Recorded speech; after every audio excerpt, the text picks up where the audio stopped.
म्हणजे आपल्या बिझनेसचं social aspect पण असलं पाहिजे, परंतु त्यासोबत आपण कमर्शियल व्हायबिलिटी सुद्धा चेक केली पाहिजे. कारण की आपलं पोट भरलेलं असतं तरच आपण समाजकार्य करू शकतो, अन्यथा करू शकत नाही. बऱ्याच ठिकाणी आम्हाला निगेटिव्ह रिप्लाईज किंवा निगेटिव्ह फीडबॅक्स मिळाले. आपण जे बनवतोय, आपण जे बनवू शकतोय ते विकल्या जाऊ शकतं का, ते आपण विकू शकतो का, आणि मग खरा संघर्ष सुरू होतो. ह्या प्रोडक्टच्या बाबतीमध्ये बऱ्याच लोकांनी काय केलं, ऑलरेडी मार्केटेड प्रोडक्ट्सनी केमिकल प्रिझर्वेटिव्ह त्याच्यामध्ये टाकले. हे आपण बाळाला खाऊ घालतोय आणि त्याला केमिकल आपण प्रिझर्वेटिव्ह देतोय. तर हे मला कुठेतरी पटलं नाही. मी नेहमीच माझ्या प्रोडक्टचं मार्केटिंग करताना सांगतो की जे जिभेसाठी चांगलं आहे ते पोटासाठी चांगलं नाही, आणि जे पोटासाठी चांगलं आहे ते जिभेसाठी चांगलं नाही. अंडरलाईन करून घेण्यासाठी आमचं प्रॉडक्ट जर गाळणीमध्ये गाळून घेतलं ड्रायफ्रुटचं, तर त्याच्यातनं तुम्हाला काजू आणि बदामाचे तुकडे मिळतील, एवढी आमची गॅरंटी. रिअल प्रोडक्ट्स टाकले. सो वॉरन बफेटनी म्हटलंय की never put all eggs in one basket. तर आम्ही सगळी मेहनत एका प्रॉडक्टवर न ठेवता सगळ्या प्रॉडक्ट्सला हळूहळू डेव्हलप करत गेलो, स्टेप बाय स्टेप डेव्हलप करत गेलो. अननेसेसरीली मशिनरी घेणं किंवा गरज नसताना मशिनरी घेणं किंवा गरज नसलेल्या कॅपॅसिटीची मशिनरी घेणं, अशा चुका जनरली होतात, त्या टाळल्या पाहिजे. पुढच्याला सांगण्यासाठी जसं आपण म्हणतो ना की पुढच्या स्टेज मागचा शहाणा, तर पुढच्याला ठेचच लागलेलं नाहीये तर मागचा शहाणा कधी होईल? त्याला स्वतःलाच ठेचायचंय, स्वतःलाच शहाणा व्हायचंय. Scale up is always easy but scale down is always risky.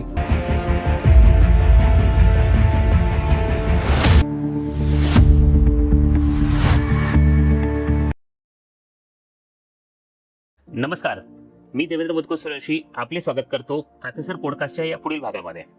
गेल्या जुलैमध्ये आपण एक पुस्तक प्रकाशित केलं होतं. त्या पुस्तकाचं नाव होतं कृषी उद्योजकतेच्या वाटेवर. या पुस्तकामध्ये धनंजय म्हणून एक पात्र आहे की तो मुलगा, शेतकऱ्याचा मुलगा, कुठलाही अनुभव नसताना, पार्श्वभूमी नसताना एक मिलेट्सवर आधारित त्याचा खूप मोठा व्यवसाय सुरू करतो. त्याच्या जीवनाचे संघर्ष, अडचणी या पुस्तकातून आपण मांडलेल्या आहेत. मला तेव्हा हे स्वप्नातही वाटलं नव्हतं की खरंच हा धनंजय मला प्रत्यक्षामध्ये भेटेल. की धनंजय म्हणजे जे माझ्या कल्पनेतलं पात्र होतं, वास्तविक जीवनात कधी मिळेल हे मी कधी कल्पनाही केली नव्हती. परंतु पुस्तकातला धनंजय मला खरंच सापडला, आणि तो सापडला चेतन कुमार सोनवणे यांच्या स्वरूपामध्ये. हो, चेतन कुमार सोनवणे यांनी मिलेट्सवर आधारित त्यांचा खूप चांगला मोठा व्यवसाय उभा केलेला आहे. यशस्वीपणे ते व्यवसाय चालवत आहेत. त्यांची 24 पेक्षा जास्त प्रॉडक्टची स्वतःची प्रॉडक्ट रेंज आहे. म्हणजे आपल्यासाठी लागणाऱ्या सगळ्या गोष्टी मिलेटच्या माध्यमातून ते बनवत आहेत. मिलेट्स आरोग्यासाठी चांगलं आहे, त्याच्यामध्ये खूप संधी आहेत, असं आपण बऱ्याच ठिकाणी ऐकतो. परंतु या गोष्टी सांगताना आपण मला सातत्याने प्रश्न विचारत होता की असं काही आदर्श मॉडेल आहे का, कुणी एखादंच काम केलेलं आहे का? त्यावेळेस माझ्याकडे कदाचित उत्तर नव्हतं, परंतु ते उत्तर आज आपल्याला चेतन सोनवणे सरांच्या स्वरूपामध्ये मिळालेलं आहे.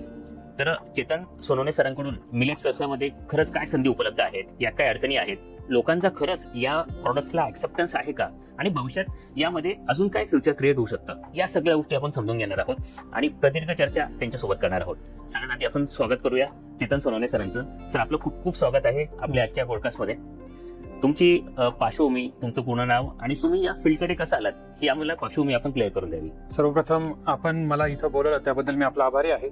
आणि FSR पॉडकास्टचा विशेष करून आभार याकरता की आमच्यासारख्या नवउद्योजक आणि पहिल्या पिढीतल्या व्यवसायिकांना आपलं संघर्ष किंवा आपलं थोडं मोठं जे काही यश असेल ते लोकांपर्यंत पोहोचण्यासाठी एक प्लॅटफॉर्म तुम्ही उपलब्ध करून दिलात.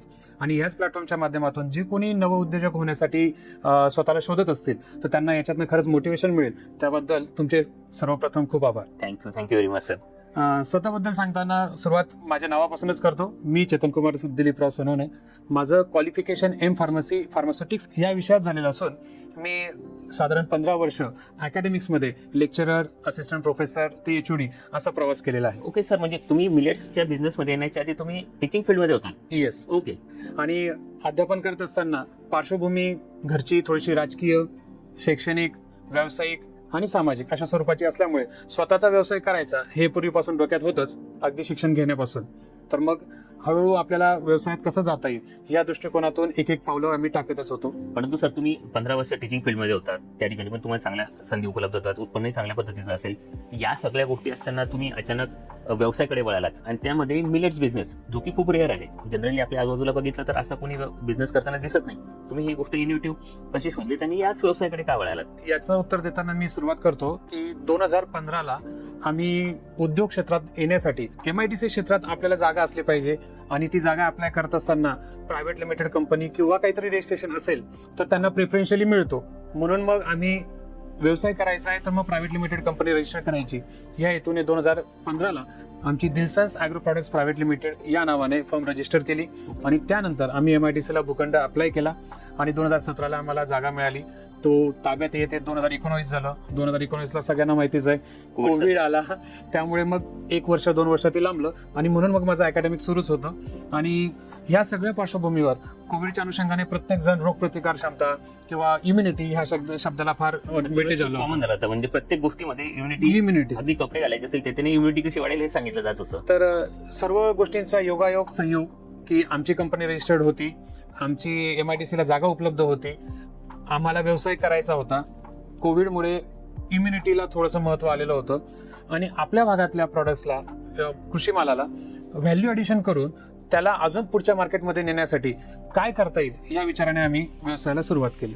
परंतु सर तुम्ही दिलसन्स ॲग्रो प्रायव्हेट लिमिटेड याचं रजिस्ट्रेशन कसं झालं किंवा त्याची सुरुवात कशी झाली, तर ह्या गोष्टी तुम्ही सांगितल्यात. परंतु या मिलेटचाच बिझनेस केला पाहिजे किंवा याच्या मागे तुमचा मुख्य उद्देश काय होता? ओके. कोविडच्या काळात माझी मुलगी लहान होती, तर त्यावेळेस इम्युनिटीच्याच पार्श्वभूमीवर नाचणी सत्व तिला खाऊ घातलं पाहिजे या विचाराने आम्ही मार्केटमधून मागवलं. परंतु ते ती काही खात नव्हते. तर तिच्या आईने ते स्वतः टेस्ट करून बघितलं, तर ते तिला इतकं आवडलं नाही. तर मग तिने विचार केला की हे मी माझ्या बाळाला खाऊ घालायचं आहे, तर मग त्याला चविष्ट किंवा अजून छान कसं बनवू शकते. तर मग त्या ह्याच्यातनं तिने स्वतःच घरी बनवून बघितलं आणि मग आमची चर्चा चालली की नाचणी आपल्या भागामध्ये, पर्टिक्युलरली साक्री तालुक्यात किंवा डोंगराळ भागामध्ये, आदिवासी भागामध्ये चांगल्या प्रकारे पिकते. आपण कंपनी रजिस्टर केली आहे, आपल्याकडे MIDC ला प्लॉट आहे आणि आपल्याला असं काहीतरी प्रॉडक्ट बनवायचं आहे की ज्याचं रॉ मटेरियल आपल्याच भागात उपलब्ध आहे, की ज्याला व्हॅल्यू ॲडिशन करून आपण पुढच्या मार्केटमध्ये त्याला टाकू शकतो, रोजगार उपलब्ध करू शकतो आणि आपल्याला व्यवसायाची संधी निर्माण होऊ शकते. या गोष्टींचा विचार करून नाचणीपासून नाचणी सत्व सुरुवात करायची म्हणून या एका प्रॉडक्टने आमचा श्री गणेशा झाला. ओके, म्हणजे पण जो बेस्ट प्रॉडक्ट हे नाचणी सत्व हे होतं. Yes. ठीक आहे. पण सर पुढे जाऊन तुम्ही संद्रागी हा एक ब्रँड तयार केला आणि हो. ब्रँडमध्ये आता आय थिंक तुमचे 24 पेक्षा जास्त प्रोडक्ट्स आहेत Yes. तिथे. मग हा ब्रँडचं नाव ठरण्यामागे किंवा या सगळ्या गोष्टीमागे स्टोरी काय होती ते पण आम्हाला सांगा सर. ओके. तर कुठलाही व्यवसाय सुरू करत असताना मी बऱ्याच लोकांचे अनुभव किंवा मी जे काही पुस्तकं वाचले, काही मी वर्तमानपत्र रोज वाचत असतो, त्याच्यातनं बघितलं की व्यवसाय सुरू करताना फक्त सुरू करायचा, तो पुढे गेल्यानंतर मग त्याच्या टेक्निकॅलिटीज बघायच्या किंवा अडचण आल्यानंतर त्याच्यावर सोल्युशन काढायचं. तर मी याच्यावर रिव्हर्स इंजिनिअरिंग करण्याचा विचार केला की आपण कंपनी तर रजिस्टर केली आहे, आपण व्यवसाय सुरू तर करतोय, पण याला आपल्याला पुढे न्यायचं असेल आणि भविष्यात आपली मोनोपॉली टिकवायची असेल तर आपण ब्रँड नेम रजिस्टर केलं पाहिजे. त्याचे मी सगळे लॉ स्टडी केले, त्याची प्रोसेस स्टडी केली. मी आनंदाने सांगेल की प्रायव्हेट लिमिटेड कंपनी रजिस्टर करणं असो, ब्रँड नेम रजिस्टर करणं असो, हे उद्यम आधार काढणं असो, सगळ्या गोष्टी मी स्वतः कॉम्प्युटर किंवा लॅपटॉपवर बसून स्वतःच शिकून केलेल्या आहेत. मी कुठलाही कन्सल्टंट घेतलेला नाही. Yes sir. ज्या ठिकाणी कुठेतरी एखाद्या प्रोफेशनलची गरज असते, जसं की कंपनी सेक्रेटरी असतो किंवा CEO असतो, तर त्यांची तेवढी मदत मला लागली. बरोबर. तर सनरागी हे नाव निवडताना आपण जे काही प्रोडक्ट निवडलंय किंवा जे बनवतोय ते सूर्यप्रकाशा इतकं स्वच्छ आणि निर्मळ असलं पाहिजे, ओके. म्हणून मग सूर्याचं नाव त्याच्यात आलं पाहिजे आणि जे प्रॉडक्ट आहे ते ब्रँड नेम मध्ये रिफ्लेक्ट झालं पाहिजे. तर नाचणीला इंग्रजीमध्ये रागी म्हणतात आणि आज जरी आपली सुरुवात धुळे किंवा निम शहरी भागात असेल तरी उद्याच्याला ते मेट्रो सिटीज, भविष्यात राष्ट्रीय स्तरावर आणि त्याच्याही पुढे जाऊन आंतरराष्ट्रीय स्तरावर जाऊ शकतं. तर मग त्याला इंग्रजीमध्ये रागी हे नाव आम्ही घेतलं. तर सन आणि रागी याचं कॉम्बिनेशन सनरागी केलं आणि मी बऱ्याच प्रॉडक्ट्स, फूड प्रॉडक्ट्स बघितले, त्याच्यात टॅगलाईन असते, कॅचलाईन असते. तर मग त्याचाही स्टडी केला की आपल्याला ह्या ब्रँड नेम मधून काय सुचवायचं आहे. तर मिलेटचं प्रॉडक्ट आहे, याच्यातनं जे काही आपण देऊ त्याच्याने लोकांचं आरोग्य सुधारेल, त्यांची रोगप्रतिकार क्षमता वाढेल, म्हणून तुम्ही परिपूर्ण होणार या अर्थाने होलसम यू. होलसम या शब्दाचा अर्थ आहे संपूर्ण, परिपूर्ण. Yes sir. तर मग परिपूर्ण तुम्ही या टॅगलाईन सकट आम्ही सनरागी होलसम यू हे नाव आणि कॅचलाईन फायनल केलं. सर असं म्हणजे एक ब्रँड नेम फायनल करताना जनरली बरेच आणखी तुम्ही सुचवा अशा पद्धतीने आमच्याकडे विचार न करतात, परंतु त्याच्यामागे इतका विचार केला गेला पाहिजे, त्या ब्रँड नेमवर, त्या प्रॉडक्टवर आपला स्वतःचा विश्वास असला पाहिजे, आपलं स्वतःचं प्रेम असलं पाहिजे. तर तुमच्या या स्टोरीमधून तो विषय लक्षात येतो आणि त्याच्यामागे पण तुम्ही किती विचार केलाय डीपमध्ये आपल्या प्रॉडक्टच्या आंतरराष्ट्रीय स्तरावर आपण केल्यानंतर ते कसं दिसलं पाहिजे याचा विचार तुम्ही सुरुवातीलाच केला होता. Yes sir. डीपमध्ये खरंच तुम्ही खूप छान अभ्यास करूनच तुम्ही हा विषय केलेला सर तिथे. आणि मी प्रत्येक व्यावसायिकाला असंच अपेक्षा करेल की प्रत्येकाने कुठलाही व्यवसाय सुरू करण्यापूर्वी त्याला लॉंग टर्म विजन की 10 वर्ष 15 वर्ष तो चालणार आणि त्याला आपण पुढच्या लेवलला नेणार हा विचार करून आजच त्याचं प्लॅनिंग करणं अपेक्षित आहे. म्हणजे उद्या आपण एखाद्या पुढे गेलो आणि मग ह्या लूप राहून गेलेत, आपण या गोष्टी परिपूर्ण नाही केल्यात किंवा आपण जे ब्रँड नेमने काम करतोय ते ऑलरेडी कोणीतरी ट्रेडमार्क घेतलेलं आहे, असा विषय व्हायला नको. याकरता सुरुवातीलाच या सगळ्या गोष्टींचे प्रिकॉशन घेतलेले योग्य असतात. आणि ह्या गोष्टींना खूप पैसा लागतो असं नाही, फक्त स्वतःचं नॉलेज लागतं, आणि थोडाफार प्रमाणात पैसा की जो अगदी सुरुवातीला आपण त्याला प्री ऑपरेटिव्ह एक्सपेन्सेस म्हणतो, तर तो गरजेचा असतो. तो कोणता व्यवसाय सुरू करण्यासाठी लागतो. Yes. Yes, sir. आणि सर जसं कोणीही व्यवसाय सुरू करताना आमच्याकडे बऱ्याच जेव्हा इन्क्वायरी होतात तेव्हा कशात जास्त नफा मिळेल, कशात जास्त प्रॉफिट मिळेल, किंवा मी काय आणून विकू शकतो, या सगळ्या गोष्टीच्या बाबतीत विचार केला जातात. पण तुम्ही आता जसं सांगितलं की सुरुवातीच्या काळामध्ये आपल्या भागामध्ये काय पिकतं आणि त्याच्यावर आपण व्हॅल्युएशन कशी करू शकतो, आपल्या भागात रोजगार कसा निर्माण करू शकतो, या गोष्टीच्या मागे तुमचा पॉईंट ऑफ व्ह्यू होता. तर हेच काय असं तुम्ही थीम निवडलीत. ओके. तर अनुभवातनं शिकणे हा त्याचा एक प्रकार आहे. मी हा व्यवसाय सुरू करण्यापूर्वी अगोदर विचार केला होता की आंब्याचा पल्प बनवायचा. ओके. आधी त्याच्यानंतर विचार केला की सीताफळाचा किंवा पेरूचा पल्प बनवायचा, कारण माझं फार्मास्युटिकल बॅकग्राऊंड आहे आणि येणाऱ्या काळामध्ये फूड्स किंवा can foods, freeze food, deep freeze food, तर अशा याच्यामध्ये या प्रॉडक्ट्सला खूप मागणी होती. पण ऍक्च्युएशन करताना लक्षात आलं की अरे आपल्या भागात ते रॉ मटेरियल उपलब्धच नाही. बरोबर. तर मग आपण रॉ मटेरियल 400 किलोमीटरवरून आणणार, त्याला प्रोसेस करणार, परत ते 400 किलोमीटर मार्केटला पाठवणार, त्याचे डबल ट्रान्सपोर्टेशन कॉस्ट होते, त्याच्यातच आपलं मार्जिन किंवा आपली जी कॉम्पिटेटिव्ह एज आहे ती संपणार. ह्या अनुभवातनं मग मला लक्षात आलं की आपण व्यवसाय असा निवडला पाहिजे की ज्याचं रॉ मटेरियल आपल्या जवळपासच्या एरियामध्ये सहज उपलब्ध असेल, क्वांटिटीमध्ये आणि चांगल्या किमतीमध्ये. नाहीतर काय होतं की रॉ मटेरियलच्या कॉस्टिंगवरच आपलं पुढचं सगळं प्रॉफिट डिपेंड करतो. तर नाचणी किंवा बाजरी किंवा ज्वारी हे जे काही मिलेट्स आहेत, तर हे आपल्या भागामध्ये धुळे, जळगाव, नंदुरबार ह्या भागामध्ये प्रचंड प्रमाणात उपलब्ध आहेत, परंतु त्याच्या व्हॅल्यू ॲडिशन आज रोजी एवढ्या प्रमाणात झालेली नाही. मी बऱ्याचदा कामानिमित्त किंवा आता व्यवसायानिमित्त जेव्हा मुंबई, पुणे किंवा महाराष्ट्रातल्या वेगवेगळ्या भागात जात असतो, तेव्हा मी बघतो की त्या भागातला शेतकरी हा सधन आहे, प्रयोगशील आहे आणि त्यांच्याकडे मार्केट जवळ उपलब्ध आहे, परंतु आपल्या भागामध्ये तो प्रकार कमी दिसतो. बरोबर. तर मग हे कधी शक्य आहे, जेव्हा आपण काहीतरी मार्केटच्या जवळ जाण्यासाठी प्रयत्न करणार. तर मग व्हॅल्यू ॲडेड प्रॉडक्ट्स मार्केटचे रिक्वायरमेंट बघून जर आपण बनवले तर मार्केट सुद्धा आपल्याकडे येईल किंवा आपण मार्केटपर्यंत काहीतरी घेऊन जाऊ शकतो. बरोबर. तर ह्या अनुभवावर मी मिलेटचे प्रॉडक्ट्स आणि मार्केटचा स्टडी करून यालाच निवडलं. पण सर आता जसं की नवीन व्यवसाय कोणी पण सुरू करत असताना जनरली त्याला लागणार रॉ मटेरियल हे परिसरामध्येच उपलब्ध असलं पाहिजे, किंवा जे परिसरामध्ये उपलब्ध आहे त्यावरच प्रक्रिया उद्योग सुरू केला पाहिजे, हे तुमच्या बोलण्यातून लक्षात येत आहे. बरोबर. आणि सर जेव्हा मिलेट्स जर हा विषय म्हटला तो बऱ्यापैकी तो आउटडेटेड झालेला होता. जनरली आपल्या जेवणातून मिलेट्सचे पदार्थ बऱ्यापैकी गायब झाले. करेक्ट. जे भाकरी केली तर मुलं पण खात नाही, आणि असे अनुभव आपल्या सगळ्यांना येतात. तेव्हा मिलेट्स जे आपलं पारंपरिक फूड होतं त्याला एक मॉडर्न फूड प्रोडक्ट्समध्ये कन्व्हर्ट करण्याची तुम्हाला याच्यामध्ये अपॉर्च्युनिटी कशी दिसली, म्हणजे याला भविष्य निर्माण होईल, याला मागणी होईल, ही अपॉर्च्युनिटी कशी दिसली? ओके. पुन्हा एकदा माझ्या बॅकग्राऊंड नॉलेजचा मी वापर केला की फार्मास्युटिकल फील्डमध्ये आम्ही शिकत असताना आणि आजच्या मार्केटचा सिनेरिओ बघत असताना लाईफस्टाईल डिसऑर्डर्स हा मोठ्या प्रमाणामध्ये झालेला आहे की ज्याच्यामध्ये आपल्या चुकीच्या जीवनशैलीमुळे, चुकीच्या आहारामुळे किंवा शरीराची पोषण पूर्ण न झाल्यामुळे बरेचसे विकार होतात आणि त्याच्याशी आपली ही नवीन पिढी जी ती लढते, झगडते. आपण आता बघतो की ऑन अन ॲव्हरेज प्रत्येक घरामध्ये एक डायबिटिक पेशंट, 2 किंवा 3 घरांच्या मागे एक कॅन्सर पेशंट आणि डायबिटीज, बीपी हे अगदी कॉमन आजार आपण घरामध्ये बघतोय. तर हे सगळे लाईफस्टाईल डिसऑर्डर्स आहेत. आपल्या आजोबांना पंजोबांना कधी डायबिटीज, कधी बीपी, कधी खूप हाडांचे आजार असे कधीच आपण ऐकले नाहीत किंवा बघितले नाही. तर मग मी त्याच नॉलेजचा विचार केला की आपले पूर्वज साधारण 30-40 वर्षापूर्वी काय खात होते की त्याच्यातनं त्यांना कधी त्रास झाला नाही, ते सुदृढ राहिले. अगदी सांगायचं तर पूर्वीच्या काळी आपले आजोबा किंवा पंजोबा 100 किलोचं धान्याचं पोतं एकटे उचलू शकायचे. तेच आज मी जे काही सायंटिफिक रिडिंग केलेलं आहे त्याच्यानुसार आज 30 किलोचं सुद्धा पोतं एक सामान्य माझ्यासारखा 40-45 वर्षाचा ज्याची चांगली ताकद असू शकते तो उचलू शकत नाही. त्याचं कारण काय की आपली इम्युनिटी की शरीराची स्नायू असतील, बोन्स असतील, याची स्ट्रेंथ कमी झाली आणि ते कमी होण्याचं कारण आहे आपली फूड हॅबिट्स किंवा आपण जे खातोय ते.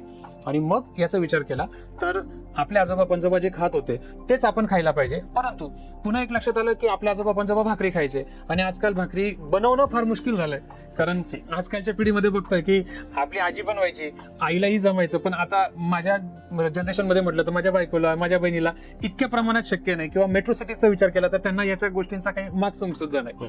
तर मग भाकरी बनवल्या तर घरात कोणी खायला पण तयार होत नाही. तो माझा पुढचा मुद्दा आहे की भाकरी बनवली तरी मग ती एक जेनजीच्या भाषेमध्ये डाऊन मार्केट किंवा आउटडेटेड किंवा लो ग्रेड अशा स्वरूपात त्यांचं, शेवटी त्याची न्यूट्रिशनल व्हॅल्यू आणि त्याची पारंपरिक महत्व काय आहे ते आमच्या सारख्याला माहिती आहे. म्हणून मग त्याचा पारंपरिक उपयोग करतानाच नवीन पिढी काय खाते याचा अभ्यास केला तर नवीन मुलांना आजकाल तुम्ही बघा की पटकन इन्स्टंट काहीतरी तुला ढोकळा बनवून देते, तुला मॅगी बनवून देते, तुला डोसा बनवून देते. तर ह्या स्वरूपात म्हटलं मग आपण हेच ह्या प्रॉडक्ट्स मध्ये नाचणी, ज्वारी, बाजरी याच्यात का आणू शकत नाही. बरोबर. या विचाराने R&D सुरुवात केलं. माझ्या मिसेस आहेत वर्षा सोनवणे, त्यांनी याच्यामध्ये सगळे प्रॉडक्ट्स फॉर्म्युला R&D केलं आणि मग त्याच्या ट्रायल आणि आम्ही मुलीवर, आमच्या जवळच्या नातेवाईकांवर करत करत त्याला जे काही सजेशन्स मिळाले, फीडबॅक्स मिळाले ते ऍड ऑन करत एक कुठेतरी युनिक, की ज्याला आपण म्हणू की मार्केटेबल प्रॉडक्ट प्रत्येक याच्यामध्ये करत गेलो. आणि अशा प्रकारे आम्ही मॉडर्न फूडमध्ये पारंपरिक आपल्या भरड धान्याचा उपयोग करून प्रॉडक्ट्स आणले. सर नक्कीच खूप इंटरेस्टिंग स्टोरी आहे या सगळ्या प्रोडक्टच्या जर्नीची किंवा या सगळ्या गोष्टींची. परंतु तुम्हाला की असं वाटतं का की मिलेटची खरंच आता सोसायटीला किंवा समाजाला गरज आहे, हे तुम्हाला खरंच वाटतं काय असतं? ऑब्व्हियसली मी बिझनेस करतो म्हणून मी त्याची जाहिरात करतोय असा अर्थ होऊ शकतो, परंतु जर आपण आज कुठल्याही मेडिकल रिपोर्ट्स बघितले, गव्हर्नमेंटचे रिपोर्ट्स बघितले, तर आपल्याला असं लक्षात येईल की आपल्या समाजामध्ये ओव्हरऑल पूर्ण भारताविषयी आपण बोलतोय तर लाईफस्टाईल डिसऑर्डरचं प्रमाण खूप जास्त आहे. आणि पुढची जी जनरेशन आहे की जे आता 10 वर्ष प्लस मायनस आहेत, तर त्या मुलांचे डायजेशनचे प्रॉब्लेम फार प्रचंड आहेत. आधी हो, आणि डायजेशन हे मुळात आपण काय खातो याच्यावरच डिपेंड करतंय. तर ह्या सगळ्या गोष्टींचं मूळ जे आहे ते आजकाल आपण जे काही गहू, तांदूळ जास्त प्रमाणात खातोय, खाल्लं पाहिजे, परंतु त्याचं प्रमाण फक्त त्याच्यावरच डिपेंड राहून उपयोग नाही. तर जे आपल्या जीन्समध्ये आहे, 40 वर्षापूर्वी जे आपले लोक खात होते, तर ते मिलेट्स खाल्लेच पाहिजे आणि त्याच्याने आपले डिसऑर्डर्स किंवा लाईफस्टाईल डिसऑर्डर कमी होतील असं मला वाटतं. परंतु सर तुम्ही मिलेट्सच्या वर प्रक्रिया करणारा बिझनेस सुरू करताना याच्या मागे विचार करताना सोशल ऍस्पेक्ट म्हणून हा बिझनेस निवडला की याच्या मागे कमर्शियल ऍस्पेक्ट पण होतं तुमचा, म्हणजे फायनान्शियल आपल्याला खरंच बेनिफिट झालं पाहिजे? करेक्ट. मला असं वाटतं की कुठलाही व्यवसाय हा आपल्याला कमर्शियली व्हायबल असतोच, फक्त त्याला त्याचा वेळ द्यावा लागतो. बरोबर. बऱ्याचदा आपण ऐकत असतो 1000 डेज कन्सेप्ट आहे की 1000 दिवस जर तुम्ही त्या बिझनेसमध्ये राहिलात तर त्यानंतर तुम्ही प्रॉफिटेबल होत असतात. तर होतं काय की फर्स्ट जनरेशन एंटरप्रेन्योर किंवा मिडल क्लास एंटरप्रेन्योर जे सुरुवात करतात त्यांची पेशन्स लेवल कमी असते, तर ते 3 महिने, 6 महिने, वर्षभर वाट बघतात आणि ते मध्येच सोडून देतात. तर बिझनेस हा आपल्याला प्रॉफिट देणारच असतो, फक्त तोपर्यंत आपल्याला थांबणं किंवा तोपर्यंत कळ काढणं गरजेचं आहे. आणि बिझनेस सुरू करत असताना सर्वात पहिले सोशल इम्पॅक्ट गरजेचा होता, की मी आता मगाशी जे सांगितलं की सोशल डिसऑर्डर्स बघितले किंवा व्हॅल्यू ॲडिशनची गरज बघितली. ग्रामीण भागातल्या शेतकऱ्यांच्या प्रॉडक्ट्सला व्हॅल्यू नाही आहे किंवा त्याची मार्केटची त्याची जी किंमत आहे त्याच्या प्रॉडक्टची ते मार्केट ठरवत आहे, त्याच्यामुळे त्याचा पाहिजे तसा फायदा होत नाही. तर मग ह्या सगळ्या गोष्टींचा विचार केला, तर सोशल इम्पॅक्ट मी विचार केला आणि आता मला ह्या व्यवसायामध्ये कुठेतरी 5 वर्ष पूर्ण होत आहेत, तर आता मी कमर्शियल व्हायबिलिटीच्या पुढे येतोय. Yes sir. म्हणजे आपल्या बिझनेसचा सोशल ऍस्पेक्ट पण असलं पाहिजे, परंतु त्यासोबत आपण कमर्शियल व्हायबिलिटी सुद्धा चेक केली पाहिजे, कारण की आपलं पोट भरलेलं असलं तरच आपण समाजकार्य करू शकतो, अन्यथा करू शकत नाही. आणि याच्यात मी एक ऍड करू इच्छितो की कुठलाही प्रॉडक्ट पर्टिक्युलरली ॲग्रो बेस असेल किंवा फूड प्रॉडक्ट असेल तर तो आपण लोकांसाठी बनवतोय. लोक म्हणजे काय? सोसायटी. तर सोसायटी त्यांचे प्रॉब्लेम्स आणि त्याच्यावरचं सोल्युशन आपण देत असो तर नक्कीच लोकांचा फायदा आहे आणि लोकांच्या फायद्यानंतर आपला फायदा आहे. त्याच्यामुळे social impact connected with the commercial output, दोन्ही गोष्टी कॉम्बिनेशन असल्या पाहिजे, तर तो बिझनेस सक्सेस होईल. Yes sir. पण आता आपण तुमच्या व्यवसायाच्या जर्नीकडे वळूयात. तुमच्या व्यवसायाची जर्नी कशी झाली, तुम्ही या सगळ्या गोष्टी कशा केल्यात, ते आम्हाला जास्त जाणून घेण्यामध्ये इंटरेस्ट आहे. तर तुम्हाला व्यवसाय सुरू करत असताना, मिलेटचा बिझनेस सुरू करत असताना सगळ्यात मोठी अडचण कोणती आली आणि तुम्ही ती कशी सोडवली? अडचण अशी एक म्हणून खूप मोठी आली नाही, परंतु बऱ्याचशा अडचणी आल्या की व्यवसाय का करायचा, कुठला करायचा, त्याच्यासाठी प्रॉडक्ट कुठलं असलं पाहिजे, त्याच्यासाठी रॉ मटेरियल कसं घ्यायचं, प्रॉडक्ट डेव्हलप कसं करायचं, त्याचं पॅकेजिंग कसं असलं पाहिजे. अशा बऱ्याच गोष्टी होत्या की त्यांना आपण अडचणीने मारता येणार, पण ज्याच्यावर निर्णय घेणं अपेक्षित होतं, अशा बऱ्याच गोष्टी होत्या. आणि आमचा ऑलरेडी प्रायव्हेट लिमिटेड कंपनी आणि परत MIDC मध्ये जागा असल्यामुळे त्या बेसिक अडचणी आमच्या कधीच नव्हत्या. फक्त ह्या प्रॉडक्टला मार्केट कुठे असेल, त्याला विकायचं कसं, या अडचणींवर आम्हाला थोडंसं काम करावं लागलं. तर ती अडचण मला आठवते किंवा जाणवते. येस. आता जेव्हा तुम्ही सुरुवातीला काही प्रॉडक्ट्स बनवले असतील तिथे आणि या प्रॉडक्ट्स घेऊन गेल्यानंतर, ते वस्तू बनवल्यानंतर जेव्हा तुम्ही लोकांकडे विकायला घेऊन गेले, तर लोकांनी हे सहज पद्धतीने स्वीकारलीत की लोकांना हे स्वीकारण्यासाठी तुम्हाला बरीच मेहनत करावी लागली, कारण की हे नवीन प्रॉडक्ट्स होते, नवीन विषय होते सगळे? तर त्या बाबतीत आमचा अनुभव संमिश्र आहे की बऱ्याच ठिकाणी आम्हाला निगेटिव्ह रिप्लाईज किंवा निगेटिव्ह फीडबॅक्स मिळाले की नाही, याची काही गरज नाही, आम्हाला नाही ठेवायचं, आम्ही का ठेवायचं, आम्ही का तुम्हाला फीडबॅक देऊ. मग आम्ही विचार केला की अगोदर आपण आपल्या बाळासाठी हे बनवू, आपल्या बाळाने जर त्याला खाल्लं तर आपल्याला कुठेतरी पुढे जाता येईल. तर मग आम्ही स्वतःच, आपण म्हणतो ना बळीचा बकरा, तर आमच्या बाळालाच आम्ही ते खाऊ घातलं. त्याच्या रिस्पॉन्सवरनं स्टडी केला की त्याला हे आवडतंय, हे आवडत नाहीये, मग त्याच्यातलं साखरेचं प्रमाण कमी करणं, त्याला अजून व्हॅल्यू ऍडिशन करणं, जसं की त्याच्यात ड्रायफ्रुट्स टाकणं असेल, किंवा त्याला लहानपणी आपण जसं ऐकलं असेल आजीबाई वगैरे त्यांच्या बाळाला जे काही असेल तर ते वेखण जायफळ उघळून देणार किंवा जिभेला चाटवणार, तर ते आम्ही त्याच्यात ऍड करत गेलो. म्हणजे जे पारंपरिक ज्या गोष्टी होत होत्या त्याच फक्त आम्ही त्याच्यात मिक्स करत गेलो. तर मग आम्ही नाचणी सत्वमध्ये फक्त नाचणीचं, आता बऱ्याचदा मार्केटमध्ये नाचणीचं पीठ करून नाचणी सत्व म्हणून देतात. तर नाचणीचं सत्व म्हणजे प्रॉडक्ट असं आहे की त्याला नाचणीला भिजवून मोड आणले जातात आणि त्याला वाळवून मग पीठ तयार केलं जातं. याला म्हणायचं नाचणी सत्व. डायरेक्ट दळून नाही, ते तर नाचणीचं पीठ झालं. बरोबर. सत्व म्हणजे काय की सत्व म्हणजे पोटेन्शिएशन, कॉन्सन्ट्रेशन. त्याच्यामध्ये जे काही अन्न घटक आहेत किंवा मूलद्रव्य आहेत त्याचं प्रमाण जास्तीत जास्त कॉन्सन्ट्रेट होणं, हे स्प्राउटिंग नंतर शक्य होतं. जसं आता बरेचसे डॉक्टर किंवा न्यूट्रिशनलिस्ट सांगतात की तुम्ही मोड आलेलं धान्य खा, कडधान्य खा. तर त्याचा प्रकार हाच आहे की त्याच्यातले जे काही प्रोटीन्स आहेत, विटॅमिन्स आहेत, तर ते जास्तीत जास्त प्रमाणात आपल्याला मिळू शकतात. तर मग ह्या प्रोसेसमधून गेल्यानंतर त्याला सत्व असं म्हटलं जातं आणि ते आपल्याकडे तरी अजून लहान मुलांना खाऊ घातलं जातं. नाहीतर मेट्रो सिटीजमध्ये किंवा साऊथमध्ये ते कॉमन सगळे लोक खातात. ते सत्वच्या स्वरूपात असेल किंवा वेगवेगळ्या, तसं त्यांचं पारंपरिक मुठ्ठी असं एक त्यांचं एक बट्टी, आपल्याकडे जशी बट्टी बनवतात तसं ते नाचणीचं बट्टीसारखा गोड लाडू करतात, त्याला शिजवतात आणि ते दैनंदिन त्यांच्या आहारामध्ये असतं. त्याच्यामुळे साऊथमध्ये ऍज कम्पेअर्ड टू नॉर्थ आणि आपला भाग लाईफस्टाईल डिसऑर्डर्स कमी आहेत. मी असं म्हणत नाही की नाही आहेत, पण कमी आहेत ऍज कम्पेअर्ड टू, कारण त्यांच्या डेली फूडमध्ये मिलेट्स आहेत, जे की आपल्या नॉर्थ आणि आपल्या महाराष्ट्रामध्ये थोडंसं आउटडेट झालेलं होतं. परंतु 2023 मध्ये लकीली भारत सरकारच्या विनंतीनुसार युनायटेड नेशन्सने पूर्ण जगभरात इंटरनॅशनल इयर ऑफ मिलेट्स 2023 म्हणून सेलिब्रेट करण्याचा निर्णय घेतला. त्याच्यामुळे सर्व जगामध्ये जनजागृतीपर कार्यक्रम घेतले गेले, त्याचे स्टॉल्स, एक्झिबिशन झाले, डेमो झाले.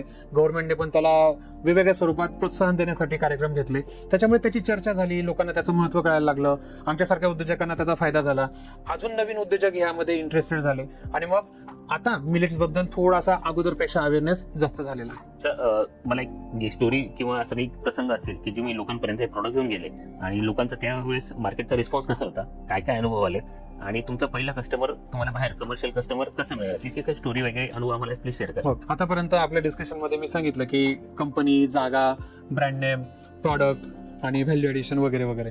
तर इथपर्यंत सगळं सोपं आहे, इथपर्यंत सर्वजण हे करू शकतात. परंतु इथून एक व्यावसायिक आणि एक यशस्वी उद्योजक याच्यातला डिफरन्स सुरू होतो सेल्सच्या बाबतीमध्ये, की आपण जे बनवतोय, आपण जे बनवू शकतोय ते विकल्या जाऊ शकतं का, ते आपण विकू शकतो का, आणि मग खरा संघर्ष सुरू होतो. तर तुमचा प्रश्न जो आहे त्याच्यानुसार मला आठवतं की आम्ही हे प्रॉडक्ट बनवलं, तर मग बनवताना मग त्याचं पॅकेजिंग कसं करतात, त्याचं लेबलिंग कसं करतात याचा सगळा स्टडी केला. पुन्हा एकदा फार्मास्युटिकल बॅकग्राऊंडचा वापर झाला आणि गव्हर्नमेंटच्या सगळे नॉर्म्स मी स्टडी केले, सगळ्या वेबसाईट्स मी स्वतः बघितल्या. त्याच्यातनं माझी डिपेंडन्सी कोणावर राहिली नाही. बऱ्याचदा काय होतं, आपण अपूर्ण नॉलेज कोणाकडनं तरी घेतो, त्याने सांगितलं तेवढंच चालतो, स्वतःचं नॉलेज नसल्यामुळे आपण पुढे स्वतः जाऊ शकत नाही. पण जिथं जिथं मी स्वतः स्टडी केला, मला माहिती होतं की हे ह्या रोलमध्ये आहे, हे आहे, हे नाहीये, त्याच्यामुळे माझा कन्सेप्ट क्लिअर राहिला. त्याचा फायदा मला प्रत्येक क्षणी निर्णय घेताना झाला. तर हे प्रॉडक्ट विकायला आपल्याला दुकानाकडे जावं लागेल, कारण कस्टमर आपल्या घरी येणार नाही आणि आपण दारोदार जाऊन विकू शकत नाही, कारण प्रत्येक व्यावसायिकाचा तेच मॉडेल असू शकत नाही. म्हणून मग आम्ही किराणा दुकानात गेलो, तर तिथं ऑलरेडी वेगवेगळ्या ब्रँडचे हे प्रोडक्ट उपलब्ध होते. आम्ही ते आणले, त्याचा स्टडी केला, त्याची आणि आपल्या टेस्टमध्ये काय फरक आहे, त्याच्या पॅकेजिंगमध्ये, आपल्या पॅकेजिंगमध्ये काय बेटर असू शकतं, हे स्टडी करत त्याला एक मार्केटेबल प्रॉडक्ट आम्ही बनवलं. ब्रँड नेम सकट सुरुवातीला ब्रँड नेम रजिस्टर केला, तर मग ते जास्तीत जास्त आकर्षक असेल या स्वरूपात गेलं. दुकानदारांना दाखवलं, बऱ्याच ठिकाणी बघू, सांगू, करू नेहमीचे उत्तर मिळाले आणि बऱ्याच लोकांनी सांगितलं ठीक आहे ठेवून द्या, विकल्या गेलं तर बघू, नाहीतर मग काही रिस्पॉन्स नसेल तर आम्ही परत करू.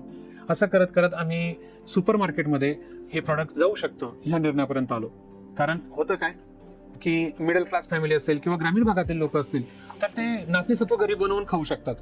तर हे प्रॉडक्ट विकत घेऊन कोण खाणार, तर जो नोकरी करतोय, ज्याला घरी करणं शक्य नाही आणि तो क्लास कुठेतरी जिल्हा किंवा जिल्ह्याच्या पुढच्या मेट्रो सिटीजमध्ये आहे, हे आम्ही स्टडी केलं. आणि मग त्यावेळेस आमच्या अनुभवानुसार आम्हाला असं वाटलं की जळगावला नवजीवन सुपर मार्केट म्हणून मोठी चेन आहे. तर आम्ही तिथल्या मालकांना भेटलो, त्यांना विनंती केली की आमचं असं प्रॉडक्ट आहे. तर सर्वप्रथम त्यांनी आम्हाला ऑर्डर दिली.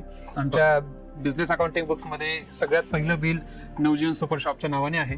त्यांनी आम्हाला संधी दिली आणि एका चांगल्या ब्रँड स्टोअर सोबत जर आपलं प्रॉडक्ट दिसलं तर आपोआप बाकीच्यांना त्याचा एक इम्प्लिमेंटेशन सुरू होतं. कारण कसं असतं, बऱ्याचदा एखादी गोष्ट कोणीतरी सेलिब्रिटीने केली, एखाद्या मार्केट लिडरने केली, तर बाकीचे आपोआप त्याचं अनुयायीकरण करतात. तर मग नवजीवनने ती संधी दिली, त्याबद्दल मी ह्या प्लॅटफॉर्मच्या आधारे त्यांचा देखील आभार व्यक्त करतो. आणि मग त्याच्यानंतर मग आम्हाला निगोशिएशन्स, दुकानदारांची रिक्वायरमेंट काय, त्यांच्या अडचणी काय, कारण प्रत्येकाकडे आपण सारख्याच अपेक्षेने जाऊ शकत नाही. कोणाकडे जागेची अडचण असते, कोणाकडे ऑलरेडी ते प्रॉडक्ट दुसऱ्या कंपनीचं बऱ्याच वर्षापासून चालू असतं, तो अचानक त्याचं बंद करून आपलं ठेवणार नाही. आपली सर्व्हिस, आपलं प्रॉडक्टचे फीडबॅक आल्यानंतर तो आपल्यावर विश्वास ठेवतो. तर मग हळूहळू आम्ही असं 6 महिन्यात 8 महिन्यामध्ये वेगवेगळ्या रिटेल स्टोअर्सकडे गेलो आणि मग सोशल मीडिया मार्केटिंग असेल, डिस्ट्रीब्युशन चॅनल असेल, अशा स्वरूपामध्ये आम्ही हळूहळू सरकत गेलो. नवजीवन सुपर शॉपची पहिली ऑर्डर तुम्हाला मिळाली, त्याच्या आधी किती जणांनी तुम्हाला रिजेक्ट केलं होतं? आकडा सांगता येणार नाही, पण तो नक्कीच 50 ते 60 दुकानदारांनी आम्हाला परत पाठवलं. जे 50-60 दुकानदारांनी तुम्हाला रिजेक्ट केलं, नाही सांगितलं, नाही सांगितलं. तुम्ही पुन्हा लोकांपर्यंत जात होता, भेटत होता, आपलं प्रॉडक्ट त्यांच्यापर्यंत लॉन्च करत होता तिथे. याच्यात बऱ्याच वेळेस आपल्याला एक डिमोटिवेट होतं किंवा वाटतं की अरे नाही मजा येते यात काम करून. तुम्हाला असं वाटलं होतं कधी? नेहमी वाटायचं. कारण काय आहे की एकीकडे माझं एम फार्मसी क्वालिफिकेशन आहे, ऑलरेडी थोडाफार घरचा व्यवसाय होताच, आणि पुन्हा मी एका चांगल्या इन्स्टिट्यूटमध्ये चांगल्या पोझिशनवर अकॅडमिक्समध्ये काम करत होतो. तर मग मेडिकल दुकानावर जाऊन किंवा किराणा दुकानावर जाऊन आपलं प्रॉडक्ट दाखवणं, त्यांची विनंती करणं आणि त्यांचा नकार ऐकणं, हे थोडंसं पचायला अवघड होतं. त्याच्यामुळे बऱ्याचदा डिमोटिवेशन झालंच. परंतु त्या डिमोटिवेशनपेक्षा स्वतःला काहीतरी करून दाखवायचंय आणि आपल्याला आपल्या आजूबाजूच्या लोकांना पुढे न्यायचंय, हा मोटिवेशनचा विचार त्याच्यावर सरप्लस झाला आणि मी त्याच्यात पुढे जात राहिलो. मी असं म्हणणार नाही की आज मी खूप जास्त मोठा यशस्वी उद्योजक आहे, पण मी 0 पासून 10 पर्यंत तरी नक्की आलोय. अजून 100 पर्यंत जायचंय. ते त्याला अंत नाही, आपल्याला इंटरनॅशनल लेवल पर्यंत पोहोचायचं. Yes sir. तिथे सुरुवातीला प्रॉडक्टची चव, त्याची क्वालिटी, शेल्फ लाईफ किती असली पाहिजे, जास्त काळ टिकलं पाहिजे, त्याची न्यूट्रिशन व्हॅल्यू त्याच्यामध्ये राहिली पाहिजे, आणि पॅकेजिंग, या सगळ्या गोष्टी फायनल करत असताना तुम्ही किती वेळा ट्रायल एरर केल्यात, लोकांची फीडबॅक किती घेतलेत, किती वेळा या सगळ्या गोष्टींमध्ये चेंजेस केलेत? आम्ही जवळपास वर्षभर हे सगळं केलेलं आहे. वर्षभर तुम्ही हे सगळं कंटिन्यू करत होता? 1 वर्षभर. कारण मी नेहमी मार्केटमध्ये किंवा जेव्हा अशा चर्चा होतात तेव्हा नेहमी सांगत असतो की एक प्रॉडक्ट मार्केटमध्ये आणणं हे एक नवीन बाळाला जन्म देण्यासारखं आहे. त्याच्या मागे त्याची मेहनत, त्याची काळजी, ते कसं असलं पाहिजे, ते चांगलं बाळ जसं चांगलं होण्यासाठी आईला चांगला आहार घेणं गरजेचं आहे, तसं प्रॉडक्ट मार्केटमध्ये टिकण्यासाठी सर्वप्रथम त्याची क्वालिटी चांगली असायला पाहिजे. बरं, दुकानात गेल्यानंतर त्याला डायरेक्ट क्वालिटीचं काही कळणार नाही, तर ते नजरेला आकर्षक वाटलं पाहिजे, तर ते घ्यावंसं वाटलं पाहिजे, म्हणून त्याचं पॅकेजिंग चांगलं असलं पाहिजे. बरं, हे सगळं करत असताना शासनाचे नियम पाळले पाहिजे, म्हणून त्याचं लेबलिंग परफेक्ट असलं पाहिजे. आणि हे फूड प्रॉडक्ट आहे, बेबी फूड प्रॉडक्ट आहे, त्याच्यामुळे सगळ्या नियमांचा त्याच्यामध्ये उपयोग किंवा काटेकोरपणे पालन होणं गरजेचं होतं. ह्या सगळ्या गोष्टींचा स्टडी केला आणि मग आमच्या या सगळ्या प्रवासामध्ये वर्षभरामध्ये आम्ही रोज 2 किलो, 4 किलो, 5 किलो अशी नाचणी बॅचेस करायचो, त्याला मोड आणायचो. बऱ्याचदा आम्ही ते घरगुती आपल्याकडे डालकी असते त्याच्यात आम्ही करायचो. नंतर मग ते साडीमध्ये त्याला गाठ बांधून ठेवायची. मग बऱ्याचदा असं व्हायचं की जास्त वेळ भिजवल्या गेली, जास्त मोड आले किंवा लवकर नाही काढल्या गेली, मग बुरशी आली. अशा प्रकारात आम्ही नाही म्हटलं तरी 300-400 किलो नाचणी आमची वाया गेली. अशा बॅचेस आमच्या फेल गेल्या. म्हणजे फार्मास्युटिकल्सचं जसं आम्ही करतो की ट्रायल अँड एरर असतं, 10 बॅचेस केल्यानंतर एक चांगलं फायनल प्रॉडक्ट बनतं आणि मग आम्ही त्याची रिपीट बॅच घेत असतो. तसं आम्ही सगळे वेगवेगळे प्रकार स्टडी करून बघितले, त्याचे कॉन्सन्ट्रेशन चेक केले, त्याचे टायमिंग चेंज केले की किती वेळ पाण्यात भिजवायची, किती वेळ तिला बांधून ठेवायची, किती वेळ वाळवायला ठेवायची आणि किती आर्द्रता असेल तेव्हा तिला दळली पाहिजे. ह्या सगळ्या ट्रायल अँड एरर्समधून बरंचसं नुकसान, बरंचसं वेळ, बरीचशी मेहनत खर्ची घातली. मी वाया घातली असं म्हणणार नाही, खर्ची घातली, तो अनुभव विकत घेतला आणि मग कुठेतरी एक आवडेल, लहान बाळ खाईल आणि ते मार्केटमध्ये चालेल असं प्रॉडक्ट बनवलं, असा आम्हाला विश्वास निर्माण झाला. Great sir. म्हणजे इतके एक्सपेरिमेंट करावे लागतात, तेव्हा एक प्रॉडक्ट आपल्याला उभं करावं लागतं त्या गोष्टीसाठी म्हणून. ठीक आहे. आता सगळ्या पूर्ण महाराष्ट्रामध्ये जेव्हापासून तुकाराम मुंडे साहेब हे फूड अँड ट्रस्ट डिपार्टमेंटचे हेड झाले तेव्हापासून, आयुक्त झाल्यापासून सगळ्या ठिकाणी प्रोडक्टच्या बाबतीमध्ये ओरड येते. तर या गोष्टींच्या तुम्हाला पण काही अडचणी आल्यात का? नाही, आमच्या प्रोडक्ट्समध्ये आम्ही कुठल्याही प्रकारचे केमिकल प्रिझर्वेटिव्ह वापरत नाहीत. मी जेव्हा मार्केटचा स्टडी केला तेव्हा मला लक्षात आलं की शेल्फ लाईफ, तुम्ही आता मागाशी विचारलं होतं, तर शेल्फ लाईफ जास्त असणं गरजेचं आहे. कारण प्रॉडक्ट आता बनवलं ते जर 15 दिवसात संपणार असेल किंवा महिन्याभरात संपणार असेल तर ते कोणी घेत नाही. किंवा मग त्याच्यासाठी तशी यंत्रणा हवी असते की बाबा 15 दिवसात तुमचं कोणीतरी जाऊन ते उचलू शकला पाहिजे. तर नवउद्योजकाला ते शक्य नसतं. म्हणून मग ह्या प्रॉडक्टच्या बाबतीमध्ये बऱ्याच लोकांनी काय केलं, ऑलरेडी मार्केटेड प्रॉडक्ट्सने केमिकल प्रिझर्वेटिव्ह त्याच्यामध्ये टाकले. हे आपण बाळाला खाऊ घालतोय आणि त्याला केमिकली आपण प्रिझर्वेटिव्ह देतोय. तर हे मला कुठेतरी पटलं नाही. मी आणि माझ्या बिझनेसने याच्यावर विचार केला आणि ठरवलं की आपल्या प्रॉडक्ट्समध्ये कुठल्याही प्रकारचा केमिकल प्रिझर्वेटिव्ह नसला पाहिजे, अनलेस अँड अंटिल नेसेसरी, की बाबा तो एक्सपोर्टसाठी जातोय किंवा त्याला 6 महिने 8 महिन्याच्या वरती शेल्फ लाईफ द्यावी लागते वेगवेगळ्या कारणास्तव, तर त्याला जायला पाहिजे. म्हणून मग नाचणी सत्व या प्रॉडक्टमध्ये किंवा बिस्किट्समध्ये आम्ही कुठलेही प्रिझर्वेटिव्ह वापरलेले नाही. त्याच्या अगेन्स्टमध्ये त्याची शेल्फ लाईफ आम्ही कमी दिली. मार्केटमध्ये आज जे इतर प्रोडक्ट्स आहेत ते 1 वर्षाची शेल्फ लाईफ देतात. आमचं प्रोडक्ट जे आहे ते आम्ही 9 महिनेच क्लेम करतो, कारण प्रिझर्वेटिव्हमुळे ते 3 महिन्याचा जो काही त्याचा एक्सटेन्शन आहे तो शक्य होतो. बरोबर. नाहीतर मग नॅचरली तसं नाचणी हा जो धान्य प्रकार आहे याला कुठल्याही प्रकारची कीड लागत नाही. याला सुपर फूड म्हणतात. जो आदिवासी समाज हे आज जे बनवतोय नाचणीचं धान्य, तो याला देव मानतो. मी प्रॉडक्ट्स साठी जेव्हा रॉ मटेरियल प्रोक्युरमेंटसाठी गेलो तर त्या सगळ्या अनुभवांचं जर तुम्ही अजून काही त्याच्यावर विचारलं तर मी अजून त्याच्यावर उत्तर देईन. प्लीज सांगा सर त्या बाबतीमध्ये. तर तुम्हाला काय काय अनुभव आले, रॉ मटेरियल तुम्ही कसं गोळा केलं, प्लीज त्या बाबतीमध्ये पण सांगा. ओके. तर जसा मी विचार केला की नाचणी, ज्वारी, बाजरी आपल्या भागामध्ये आहे. ज्वारी, बाजरी तर सरसकट आपल्या भागात मिळते, पण नाचणी आता खूप कमी प्रमाणात बनवल्या जाते, पिकवल्या जाते. अगोदरच्या काळात बांधावर किंवा घरासाठी छोट्याशा भागामध्ये नाचणी पेरल्या जायची, प्रत्येक कुटुंबामध्ये, प्रत्येक शेतकऱ्याकडे. परंतु जसं पुढच्या जनरेशनमध्ये त्याचं खाण्याचं प्रमाण कमी झालं तसं ते लावण्याचं प्रमाण कमी झालं आणि कमर्शियलायझेशन झालं. प्रत्येक शेतकऱ्याला कमी जागेतून जास्त उत्पन्न पाहिजे आणि कॅश क्रॉप पाहिजे की जो लगेच पैसा देईल. तर हे मिलेट्स त्यापर्यंत किंवा आजपर्यंत तरी अजून मार्केटमध्ये इतके व्हॅल्यू ऍडेड नव्हते, त्याच्यामुळे ते मागे पडत गेले. परंतु आदिवासी भाग, जिथं आदिवासी समाज आहे, ते लोक त्याला डायरेक्ट डोंगरावर पेरतात. त्याला कुठल्याही प्रकारचं फर्टिलायझर, युरिया, खत काहीच लावत नाहीत. पावसाच्या पाण्यावर ते येतं आणि त्याला फक्त ते एकदा पेरून दिलं की ते कापणीलाच जातात. हो, म्हणजे इतकं ते प्युअर असतं. नाहीतर आपल्याकडे आपण प्रत्येक पिकाला त्याला डोस दे, त्याला फर्टिलायझर दे, किडे पडले की त्याला काहीतरी तणनाशक कर, हे कर, वगैरे वगैरे सगळं करतात. तर हे पूर्णपणे residue free, fertiliser free, chemical free, organic असं प्रॉडक्ट आहे. परंतु आदिवासी भागातल्या लोकांनी याचं डॉक्युमेंटेशन केलं नाही म्हणून ते सर्टिफाईड नाहीये. हा तो एक त्याचा ड्रॉबॅक आहे. तर आम्ही नाचणी कुठे मिळेल तर मग आम्हाला आदिवासी भाग म्हणून मग साक्री, नंदुरबारच्या भागामध्ये ती मिळेल म्हणून मग आम्ही त्या भागामध्ये गेलो, तिथल्या लोकांना भेटलो. तर आताच रिसेंटली पद्मश्री ज्यांना मिळाला, चैत्राम पवार बारीपाड्याचे, त्यांचं नाव आम्हाला मिळालं. आम्ही त्यांच्यापर्यंत गेलो, त्यांना आमचं येण्याचं कारण सांगितलं. तर त्यांनी आम्हाला शेतकऱ्यांची भेटी घालून दिल्या, आम्हाला सगळं समजून सांगितलं की केव्हा यायला पाहिजे, तुम्हाला प्रॉडक्ट कुठं मिळेल, किती किमतीत मिळेल, वगैरे वगैरे.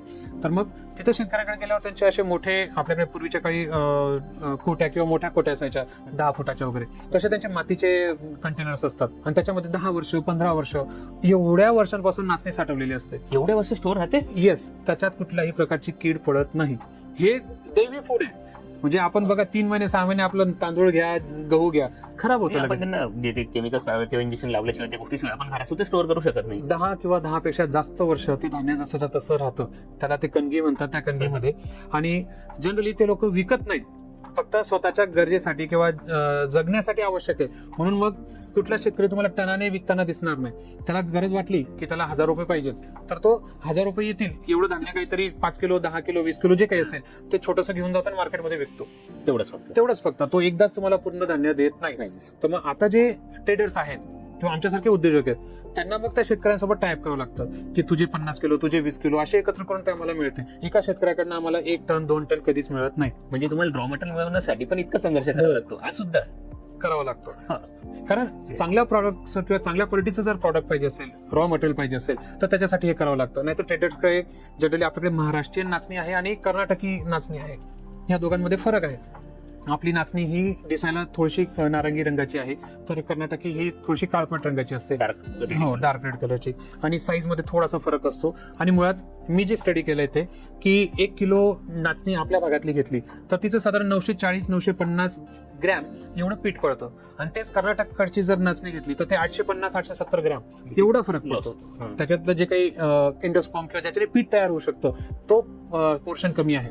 तर हा मी स्टडी करून R&D करून शिकलेला स्वतःचा अनुभव आहे. सर, व्यवसायाचा तुमचा संघर्ष खूप मोठा आहे त्यातला, परंतु याच्यात सगळ्यात हायेस्ट पीक लेवलची सगळ्यात मोठी अशी कुठली अडचण आली का, जेव्हा तुम्हाला असं वाटलं की आता बस थांबून द्यावा आणि आता पुढे काम नाही करायचं, सोडून द्यायचं मला सगळं, असं एखादा प्रसंग? असं थांबावं असं बऱ्याचदा वाटलं, परंतु पुढे नाही जायचं असं कधीच नाही वाटलं.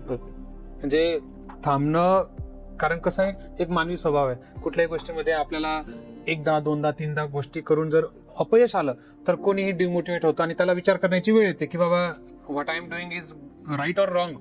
तर ते बऱ्याचदा आलं की मिलेट्स आम्ही सुरुवातीला जे करायला गेलो ते असं होतं की लोकांना हुशार किंवा लोकांना शिकवायला गेलो की काय खायचं आणि काय नाही खायचं. बरोबर.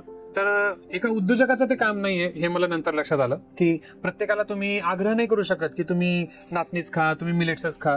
हा ज्याचा त्याचा अवेअरनेसचा, ज्याच्या त्याच्या चॉईसचा प्रश्न आहे. आणि जसं गेल्या 30-40-50 वर्षामध्ये आपली फूड हॅबिट बदलली तर ती एका वर्षात रिस्टोअर नाही होणार. आपण त्यांना हॅबिट बदला, आजच्याच बदला आमचे प्रोडक्ट्स का नाही शक्य. तर ते अजून एक पिढी पुढचे 5 वर्ष 10 वर्ष त्याला जाऊ द्यावे लागतील. त्याचे सगळे दुष्परिणाम अनुभव घेतल्यानंतर लोक त्याच्यातनं हुशार होतील आणि मग जुनं तेच सोनं या गोष्टीवर लोक परत येतील. तर बऱ्याचदा वाटलं की आपण चुकतोय का, आपण थांबलं पाहिजे का, कारण पोट भरेल एवढा व्यवसाय होत नव्हता.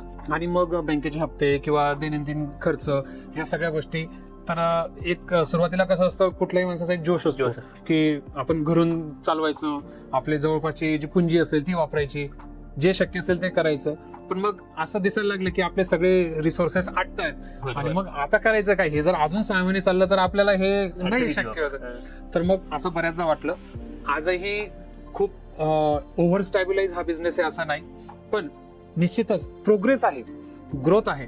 कलेने आमचं व्हॉल्यूम असेल, टर्नओव्हर असेल, जो काही आमचा गॅप होता तो आमचा कव्हर व्हायला लागलाय.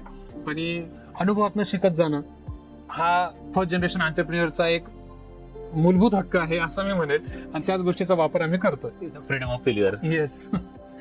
आता नुकतीच एक टायटन सिरीज बघितली, त्याच्यामध्ये पण त्यांनी तीच गोष्ट सांगितली होती की फ्रीडम ऑफ फेल्युअर हे प्रत्येक उद्योजकाने तो विषय घेतलाच पाहिजे. आणि सर, या सुरुवातीच्या काळामध्ये तुम्ही या सगळ्या जर्नी मधून गेलात त्यावेळेस अशी कुठली चूक जी तुमची आता वाटतं की यार ती चूक करायला नको होती, अशी काही चूक आठवते का? हा, तशा बऱ्याच गोष्टी आहेत की ज्या अनुभव नसल्यामुळे किंवा अति थेरॅटिकल असल्यामुळे आमच्या चुकल्या. जसं की मला आठवत आहे की नाचणी सत्व हे प्रॉडक्ट लॉन्च करताना ते एकदम ब्रँडेड बनवायचं, कारण कोणी असो, पहिलं बाळ असेल तर त्याला जास्त, कारण पहिला अनुभव असतो त्याच्यामुळे त्याच्यावर जास्त मेहनत किंवा जास्त प्रेम अशा गोष्टी असतात. तर मग प्रॉडक्ट पॅकेजिंगच्या बाबतीत आम्ही एक निर्णय घेतला की ते एक्झिस्टिंग मार्केटेड प्रॉडक्ट्सपेक्षा वेगळं असलं पाहिजे. तर मग करायचं काय, तर आता प्रॉडक्ट मार्केटमध्ये जे काही मिळतात ते अशा बॉक्समध्ये मिळतात ज्याच्यामध्ये एक सिल्वर कलरचं पाऊच असतं, त्याला सील करून टाकलेलं असतं. तर मी त्याला बायपास करण्यासाठी स्टँडी पाऊच वापरायचा निर्णय घेतला. तर स्टँडी पाऊच मध्ये नाचणीच होतं, तोपर्यंत कोणाचंच नव्हतं माझ्या अभ्यासानुसार, आणि आजही खूप नाही आहेत. पिलो पाऊच मध्ये मिळतात पण स्टँडी पाऊच हे थोडंसं कॉस्ट वाईज जास्त असतं. तर ते स्टँडी पाऊच आम्ही करायचा निर्णय घेतला. सुरुवातीला असं होऊ शकलं असतं की आम्ही त्याला स्टिकर लावून मार्केटमध्ये आणू शकलो असतो, पण पुन्हा त्याचा ऍक्सेप्टन्स जास्त असायला पाहिजे, म्हणून मग त्याला चांगलं दिसणं गरजेचं असतं. म्हणून आम्ही प्रिंटेड पाऊच करण्याचा निर्णय घेतला. तर प्रिंटेड पाऊच आता तरी डिजिटल प्रिंटिंग आलं त्याच्यामुळे डायरेक्ट मिळतात, लागतील तेवढ्या क्वांटिटीमध्ये. पण आम्ही जे बनवलं ते सिलेंडर बनवायचं. ते सिलेंडर जे असतं ते सिलेंडर कलर वाईज किंवा डिझाईन वाईज वेगवेगळे असतात, त्याचे नंबर्स असतात. तर आम्ही जवळपास 1.5 लाख रुपयाचे सिलेंडर बनवले सुरुवातीलाच. आणि त्या सिलेंडरचा वापर करून आम्ही जे काही पाउचेस प्रिंट करायचे होते ते पाउचेसची ऑर्डर द्यायला गेलो. तर हे सगळं हळूहळू कळत गेलं. तर जेव्हा ऑर्डर द्यायचा विषय आला तेव्हा त्यांनी सांगितलं की मिनिमम ऑर्डर क्वांटिटी, एमओक्यू, हा टर्मिनॉलॉजी मला तेव्हा प्रॅक्टिकली कळली. थेरॉटिकली माहिती होतं, पण एमओक्यू काय असतं, तर कुठल्याही व्यवसायाला कुठलीही ती प्रोसेस करण्यासाठी एक मिनिमम बॅच साईज अपेक्षित असते. तर प्रिंटिंगच्या बाबतीमध्ये त्यांचं एमओक्यू होतं 350 किलो. आता 350 किलो जेव्हा हे प्रॉडक्ट, हे जेवढा पाउचेस बनणार होते, तर एका पाउचचं वजन होतं 6 ते 8 ग्रॅम. तर विचार करा की मला जवळपास मी 2 फ्लेवर्स मध्ये डिझाईन केलेलं होतं. तर दोघं फ्लेवर्स मिळून माझे 38 ते 39 हजार पाउचेस प्रिंट झाले, जे की आज रोजी माझे अजून संपलेले नाही. तर तुम्ही विचारलं की तुमचा चुकलेला निर्णय कोणता, तर हा एक मला वाटतो. सर, मिलेट्स बिझनेसच्या बाबतीमध्ये काय काय ऑपॉर्च्युनिटीज आहेत त्यामध्ये तुमच्याकडून समजून घ्यायचं आहे. आता जेव्हा मिलेट्स एक 2023 पासून तुम्ही सांगितलं की त्याच्या बाबतीत रेकग्नेशन सुरू झालं, लोकांपर्यंत अवेअरनेस सुरू झाला, तर ही एक फक्त हेल्दी प्रॉडक्ट्स म्हणून याचे एक ट्रेंड सेट होईल का, एक फूड इंडस्ट्री म्हणून सुद्धा मिलेट्सला भविष्यामध्ये खूप चांगली मोठी मागणी निर्माण होऊ शकते, याबाबतीत तुम्हाला काय वाटतं? जसं आपल्या मागच्या सेगमेंटमध्ये डिस्कशन झालं की लाईफस्टाईल डिसऑर्डरचं प्रमाण आजही जास्त आहे आणि येणाऱ्या काळात अजून वाढणार आहे. तर लाईफस्टाईल डिसऑर्डरशी संबंधित उपाय म्हणून, उपचार म्हणून किंवा पर्याय ते होऊ नये म्हणून जे काही असेल त्याला चांगले दिवस असणार आहे. त्यात मिलेट हे प्रामुख्याने आहे, कारण त्याची सुरुवात मिलेट सोडल्यामुळे झाली असं म्हणायला काही हरकत नाही. बरोबर. लाईफस्टाईल डिसऑर्डर म्हणजे मिलेट सोडले म्हणून लाईफस्टाईल डिसीजेस झाले, आणि लाईफस्टाईल डिसीजेस हे बाजूला करायचे असतील तर पुन्हा मिलेट्स आपल्याला आपल्या आहारामध्ये आणावेच लागते. बरोबर. कारण काही गोष्टी टाळता येऊ शकतात, काही गोष्टी टाळण्यासारख्या नाहीच आहेत.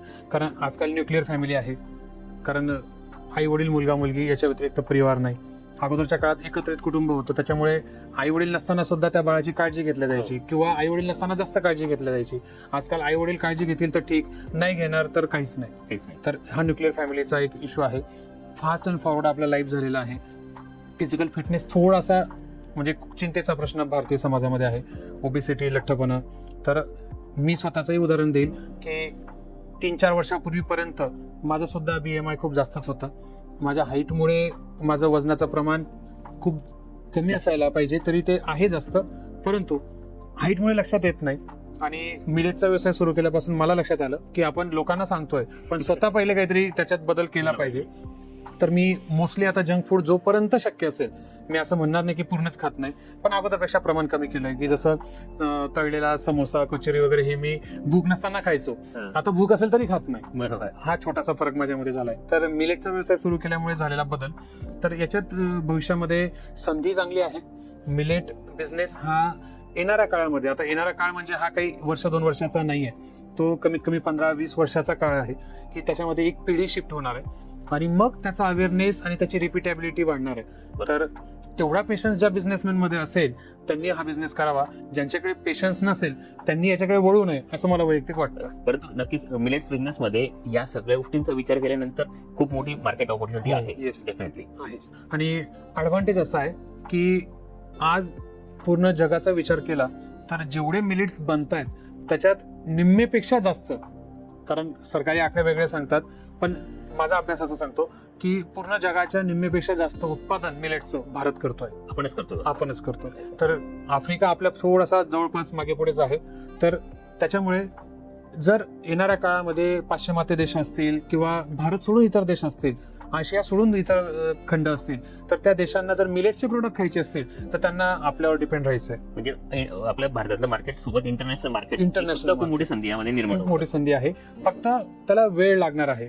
तर तेवढं आता अवेअरनेस झालेला आहे, ती एका पिढीला जी सवय लागते ती पुढच्या पिढीला जाते. बरोबर. तसं आता जर ह्या पिढीने थोडंसं सुरुवात केली, पुढच्या पिढीला आतापासून त्याच्यामध्ये जर आपण इन्व्हॉल्व करत गेलो तर ते त्याच्या पुढच्या पिढीमध्ये ते रेग्युलर हॅबिट होईल. बरोबर. असं त्याला वेळ लागेल. जसं तांदूळ आणि भात आले तसे ते मिलेट्स आपल्या परत येतील.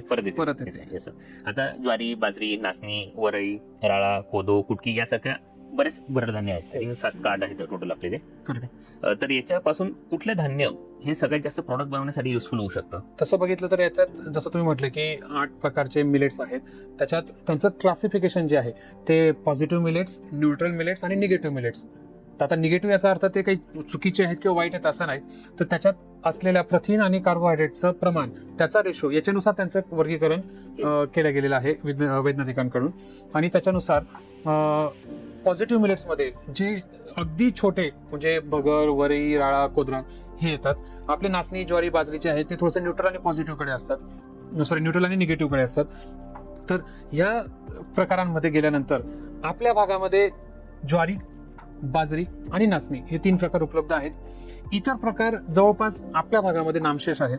काही आदिवासी भागांमध्ये थोड्याफार प्रमाणात ते मिळतात, परंतु या 4-5 वर्षामध्ये जो काही अवेअरनेस झाला, जी काही डिमांड जनरेट झालेली आहे, त्याच्यामुळे त्याचं हळूहळू प्रमाण वाढतंय.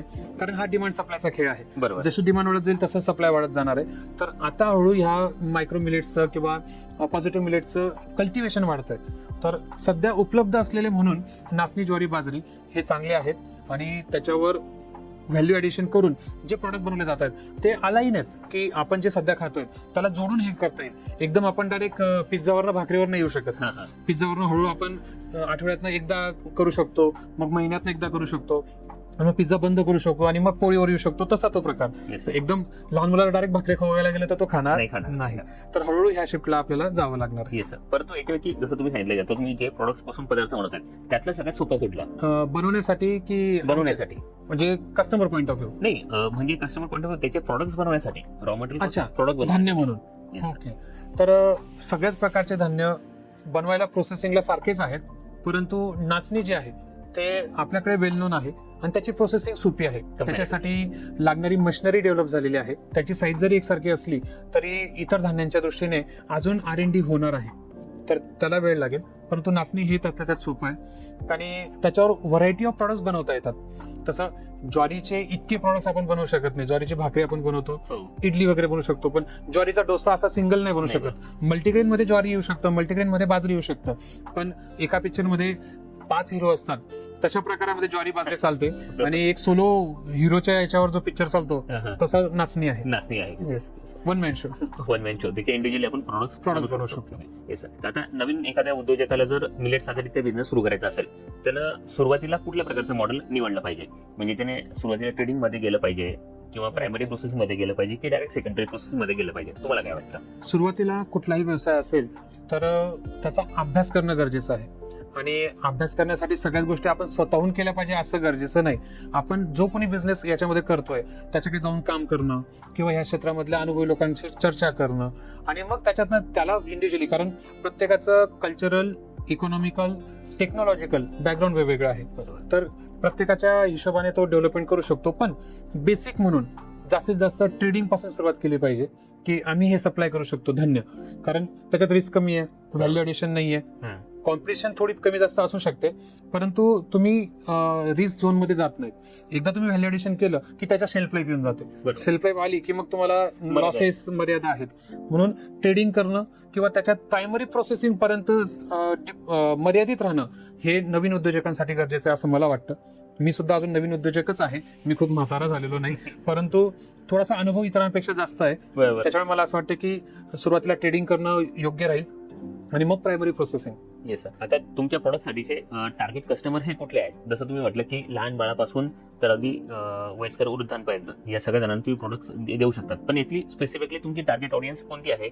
हेल्थ कॉन्शियस लोक आहेत, लहान मुलं आहेत किंवा महिला आहेत, यापैकी टार्गेट ऑडियन्स कोणती आहे तुमची? मोस्टली तुमच्या प्रश्नातच तुमचं उत्तर आलेलं आहे. येस. आमचे टार्गेट ऑडियन्स, टार्गेट कस्टमर्स हेच आहेत की ज्यांना न्यूट्रिशनची गरज आहे. मग न्यूट्रिशन हे वेगवेगळ्या स्वरूपात असू शकतं. एक लहान असताना शरीराची गरज म्हणून, दुसरं कुमार वयात किंवा तरुणपणामध्ये जंक फूड किंवा इतर गोष्टी न खाता परत त्याचं न्यूट्रिशन किंवा बॉडी फिजिक मेंटेन ठेवण्यासाठी गरजेचं म्हणून, तिसरं आजारी पडल्यानंतर म्हणून. तर अशा वेगवेगळ्या सेगमेंटमध्ये लहान मुलं असतील, महिला असतील, ॲनिमिक महिला, ॲनिमिक मुली असतील, कारण आपण म्हणतो की आपल्या घरातील महिला सुदृढ आहेत, काहीच नाही. सगळ्यांचं तुम्ही आपलं ब्लड टेस्ट करा, हिमोग्लोबिन टेस्ट करा, कोणीच, म्हणजे मी तर म्हणतो की 100 पैकी 90% रिझल्ट फेल आहेत. म्हणजे हिमोग्लोबिन कमी असतं, ॲनिमिया असतो.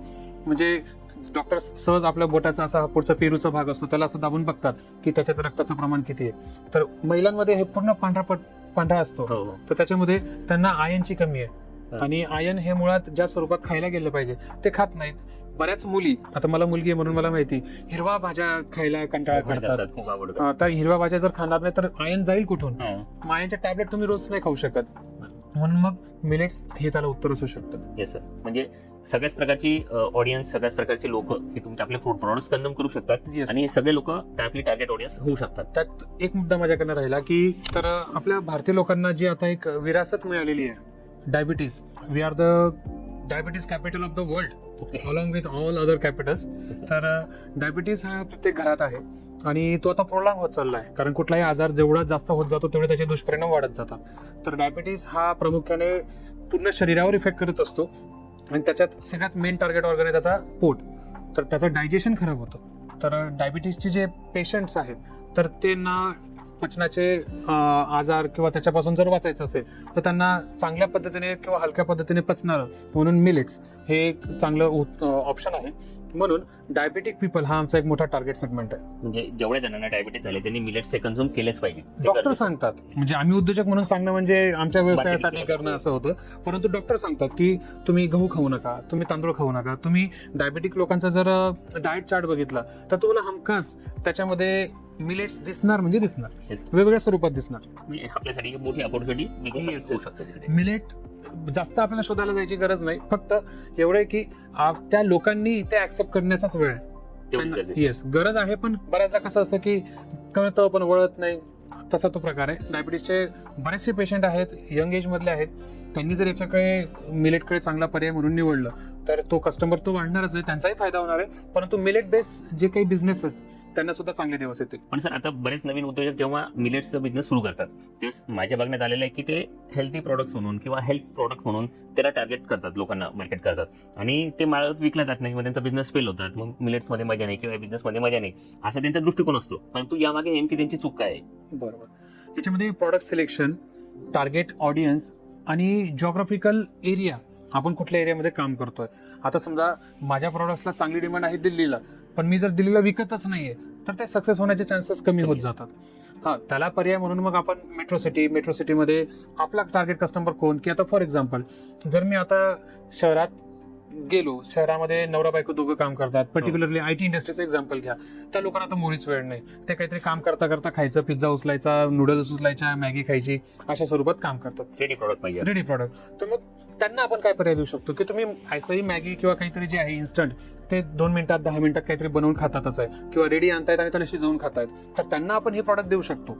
तर याचा विचार केला तर मिलेट्स पासून इन्स्टंट प्रीमिक्सेस, इन्स्टंट फूड असे प्रॉडक्ट जर बनवले गेले आणि ते योग्य कस्टमर पर्यंत, आय रिपीट, योग्य कस्टमर पर्यंत पोहोचवले गेले तर तो बिझनेस सक्सेस होऊ शकतो. कारण तुमचा प्रश्न असा आहे की प्रॉडक्ट निवडणं किंवा त्या बिझनेसमध्ये फेल जाणं आणि त्याच्यातनं निगेटिव्हिटी येणं आणि त्याच्यातनं तशी चर्चा बाहेर जाणं, तर ही एक सायकल असते. तर ती तोडायची असेल तर कोणीतरी असा पाहिजे की जो त्याच्यात अभ्यास करून चांगला म्हणजे आपण टाइम इन्व्हेस्ट करतोय आणि त्याच्यातनं त्याने बिझनेस सक्सेस करून दाखवलाय, ते रोल मॉडेल म्हणून इतरांना कामात येऊ शकतं. Definitely sir. तुमचे प्रॉडक्ट्स तुम्ही कसे बनवले आहेत किंवा प्रॉडक्ट रेंज तुमची कशी काय आहे, तुम्ही कुठल्या टार्गेट ऑडियन्स साठी आम्हाला सॅम्पल वगैरे बघायला मिळू शकतात? नक्कीच, तुमची परवानगी असेल तर मी सोबत आणलेलेच आहेत, मी तुम्हाला दाखवू शकतो. आता एक बिझनेसमॅन म्हणून मी ज्या गोष्टीची वाट बघत होतो ती गोष्ट आता घडते. प्रॉडक्ट कारण कुठल्याही स्टेजवर, कुठल्याही मिनिटाला, कुठल्याही परिस्थितीमध्ये आपल्या प्रॉडक्ट्सला मार्केट करण्याची, प्रेझेंट करण्याची संधी हा बिझनेसमॅन शोधत असतो. आणि आजच्या पॉडकास्टमध्ये मला ह्या पॉडकास्टच्या माध्यमातून हजारो नव्हे तर लाखो लोकांपर्यंत हे प्रॉडक्ट दाखवण्याची संधी मिळते. त्याबद्दल मी दुसऱ्यांदा आता तुमचा आभारी आहे. तर मी सुरुवात करतो आमचे प्रॉडक्ट्स दाखवायला. तर हे नाचणीचं सत्व आहे, जे आपण लहान मुलांसाठी पर्टिक्युलरली आपल्या भागामध्ये लहान मुलांसाठी म्हटलं जातं, पण ते डायबिटीसच्या लोकांसाठी पण छान आहे. कारण ते पचण्यास हलकं आहे, त्याच्याने आवश्यक आपल्या बॉडीची जी काही रिक्वायरमेंट आहे ती फुलफिल होते आहे. आणि परत याच्याने साईड इफेक्ट्स काहीच होत नाहीये. ओके. कारण आपण जे खातोय त्याचे साईड इफेक्ट्स व्हायला नको पाहिजे, हा सुद्धा एक इम्पॉर्टंट फॅक्टर आहे. म्हणजे आपल्याला पोषण होईल तो भाग वेगळा, पण त्रास नको व्हायला. मी नेहमीच माझ्या प्रॉडक्टचं मार्केटिंग करताना सांगतो की जे जिभेसाठी चांगलं आहे ते पोटासाठी चांगलं नाही, आणि जे पोटासाठी चांगलं आहे ते जिभेसाठी चांगलं नाही. अंडरलाईन करून घेण्यासारखं. कारण कसं आहे, आपण खरं तर बऱ्यापैकी चवीसाठी खातो. बरोबर. म्हणजे लेट मी गिव्ह एक एक्झाम्पल, की बऱ्याचदा चर्चांमध्ये असं लक्षात येतं की नॉनव्हेज न खाणारे लोक त्याचं ब्रँडिंग, त्याचं काउन्सिलिंग कसं करतात. अरे अगर नॉनव्हेज ही खाणं आहे तर तुम्ही त्याला बिना चटणी मसाल्याचं खाऊन बघा, त्याला काही चव आहे का? नाही. नॉनव्हेज आपण खातो तर त्याच्यात ती चव येते कुठून? मसाल्यातूनच येते.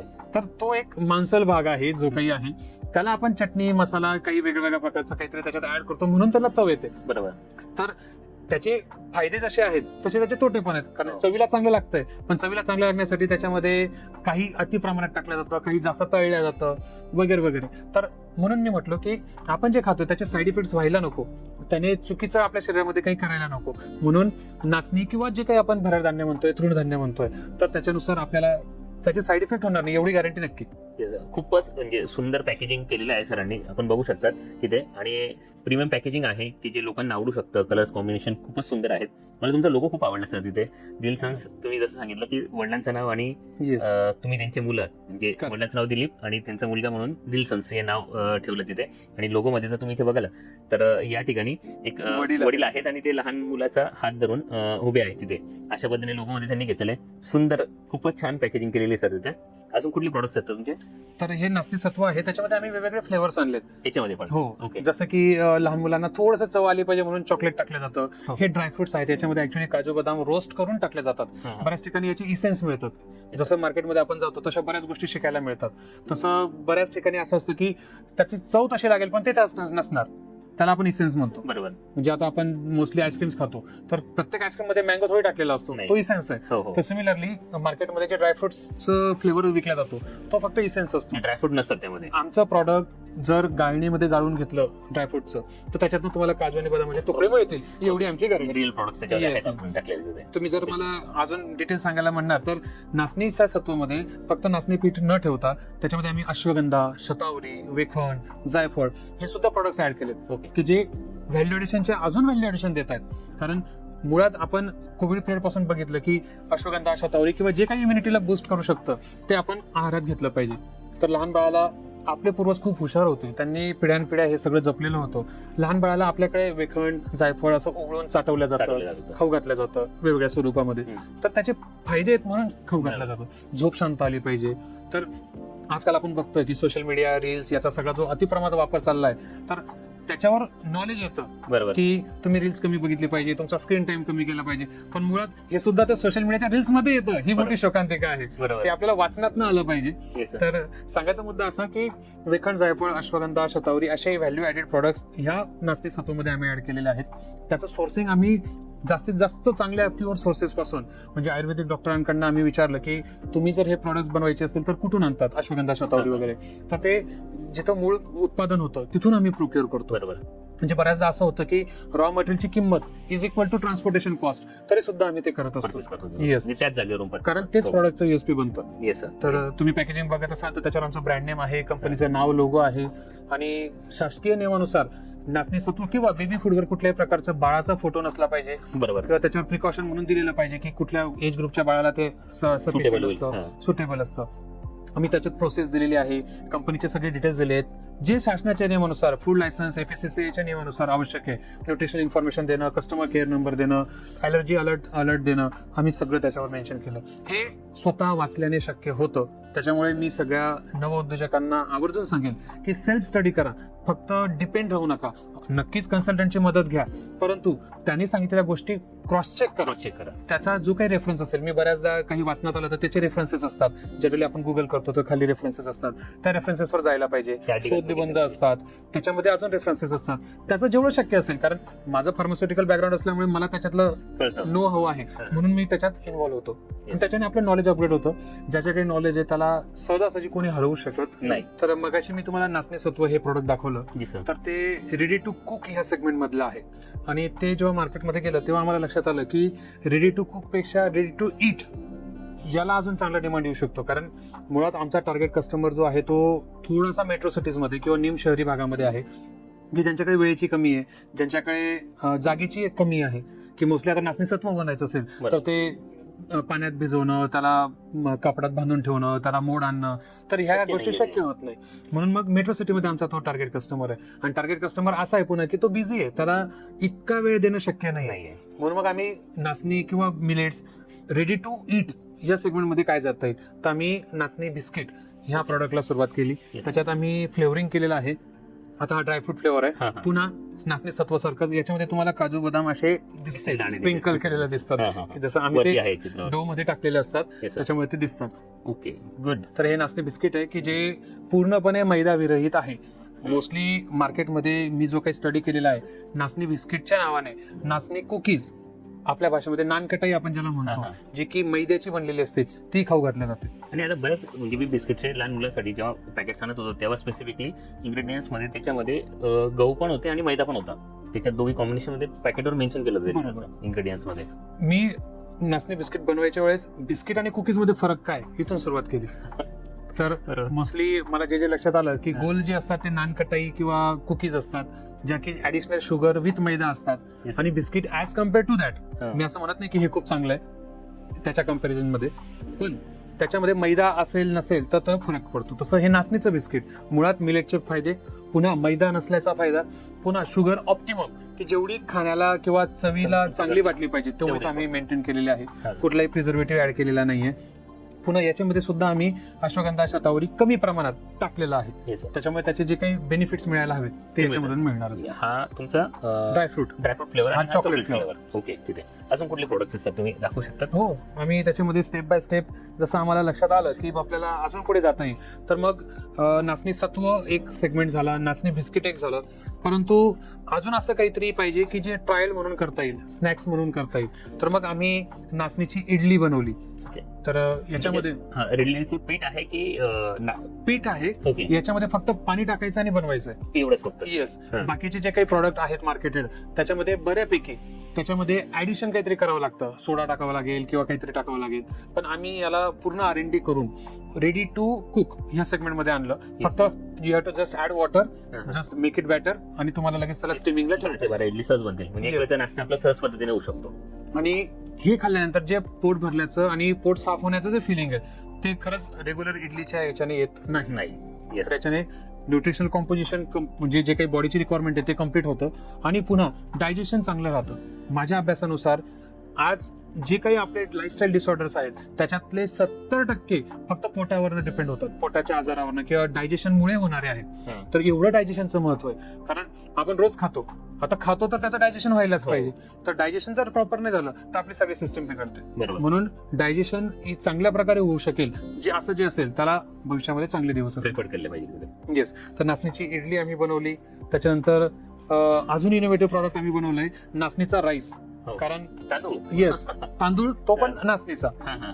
कारण बऱ्याचदा आपण डायबिटीसच्या बाबतीत मी मगाशी सांगितलं तर डॉक्टर लोक सांगतात की नाचणीचं रेग्युलर तांदूळ किंवा रेग्युलर गहू खाण्याऐवजी तुम्ही मिलेट्स खा. तर मग लोकांना सवय ती अचानक बदलत नाही. खिचडी समोर आली की खावीशी वाटते, भात समोर आला की खावासा वाटतो, गव्हाची पोळी खावीशी वाटते. तर मग त्याला पर्याय म्हणून आम्ही पारबॉइलिंग नावाची प्रोसेस आहे, गुगलवर कोणी सर्च केलं तर बघू शकतात.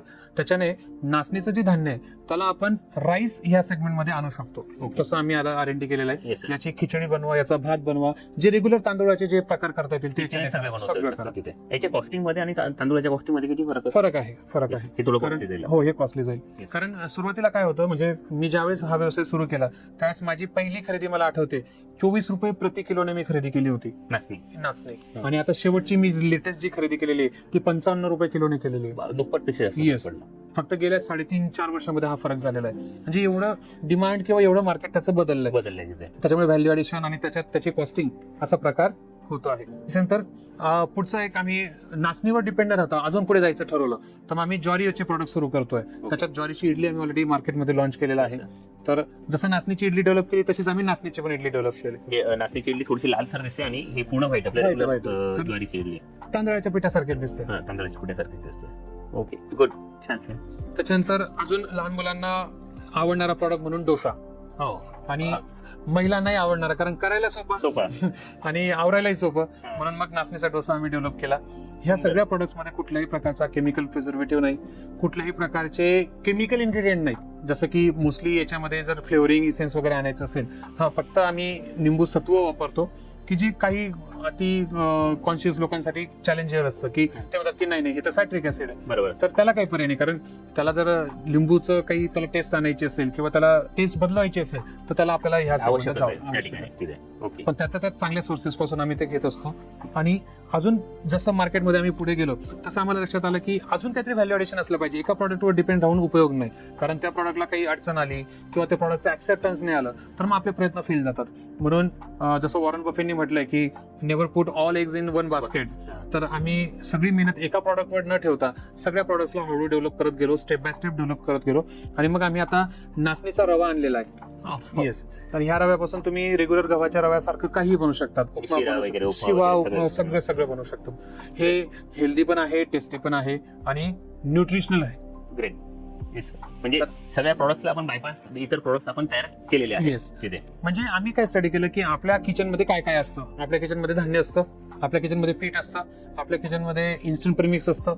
तर त्या सगळ्या स्टडीज करून आम्ही धान्यापासून पीठ, पिठांपासून इन्स्टंट प्रीमिक्सेस पासून रेडी टू ईट पासून मग आता अजून ऍडिशन म्हणून मग रवा, त्याच्यानंतर मग त्याचे पोहे, मग त्याचे नूडल्स, मग त्याचे वेगवेगळे स्वरूपातले काही फ्लेक्स असतील, कारण आता केलॉग्स वगैरे मार्केट केलेलंच आहे.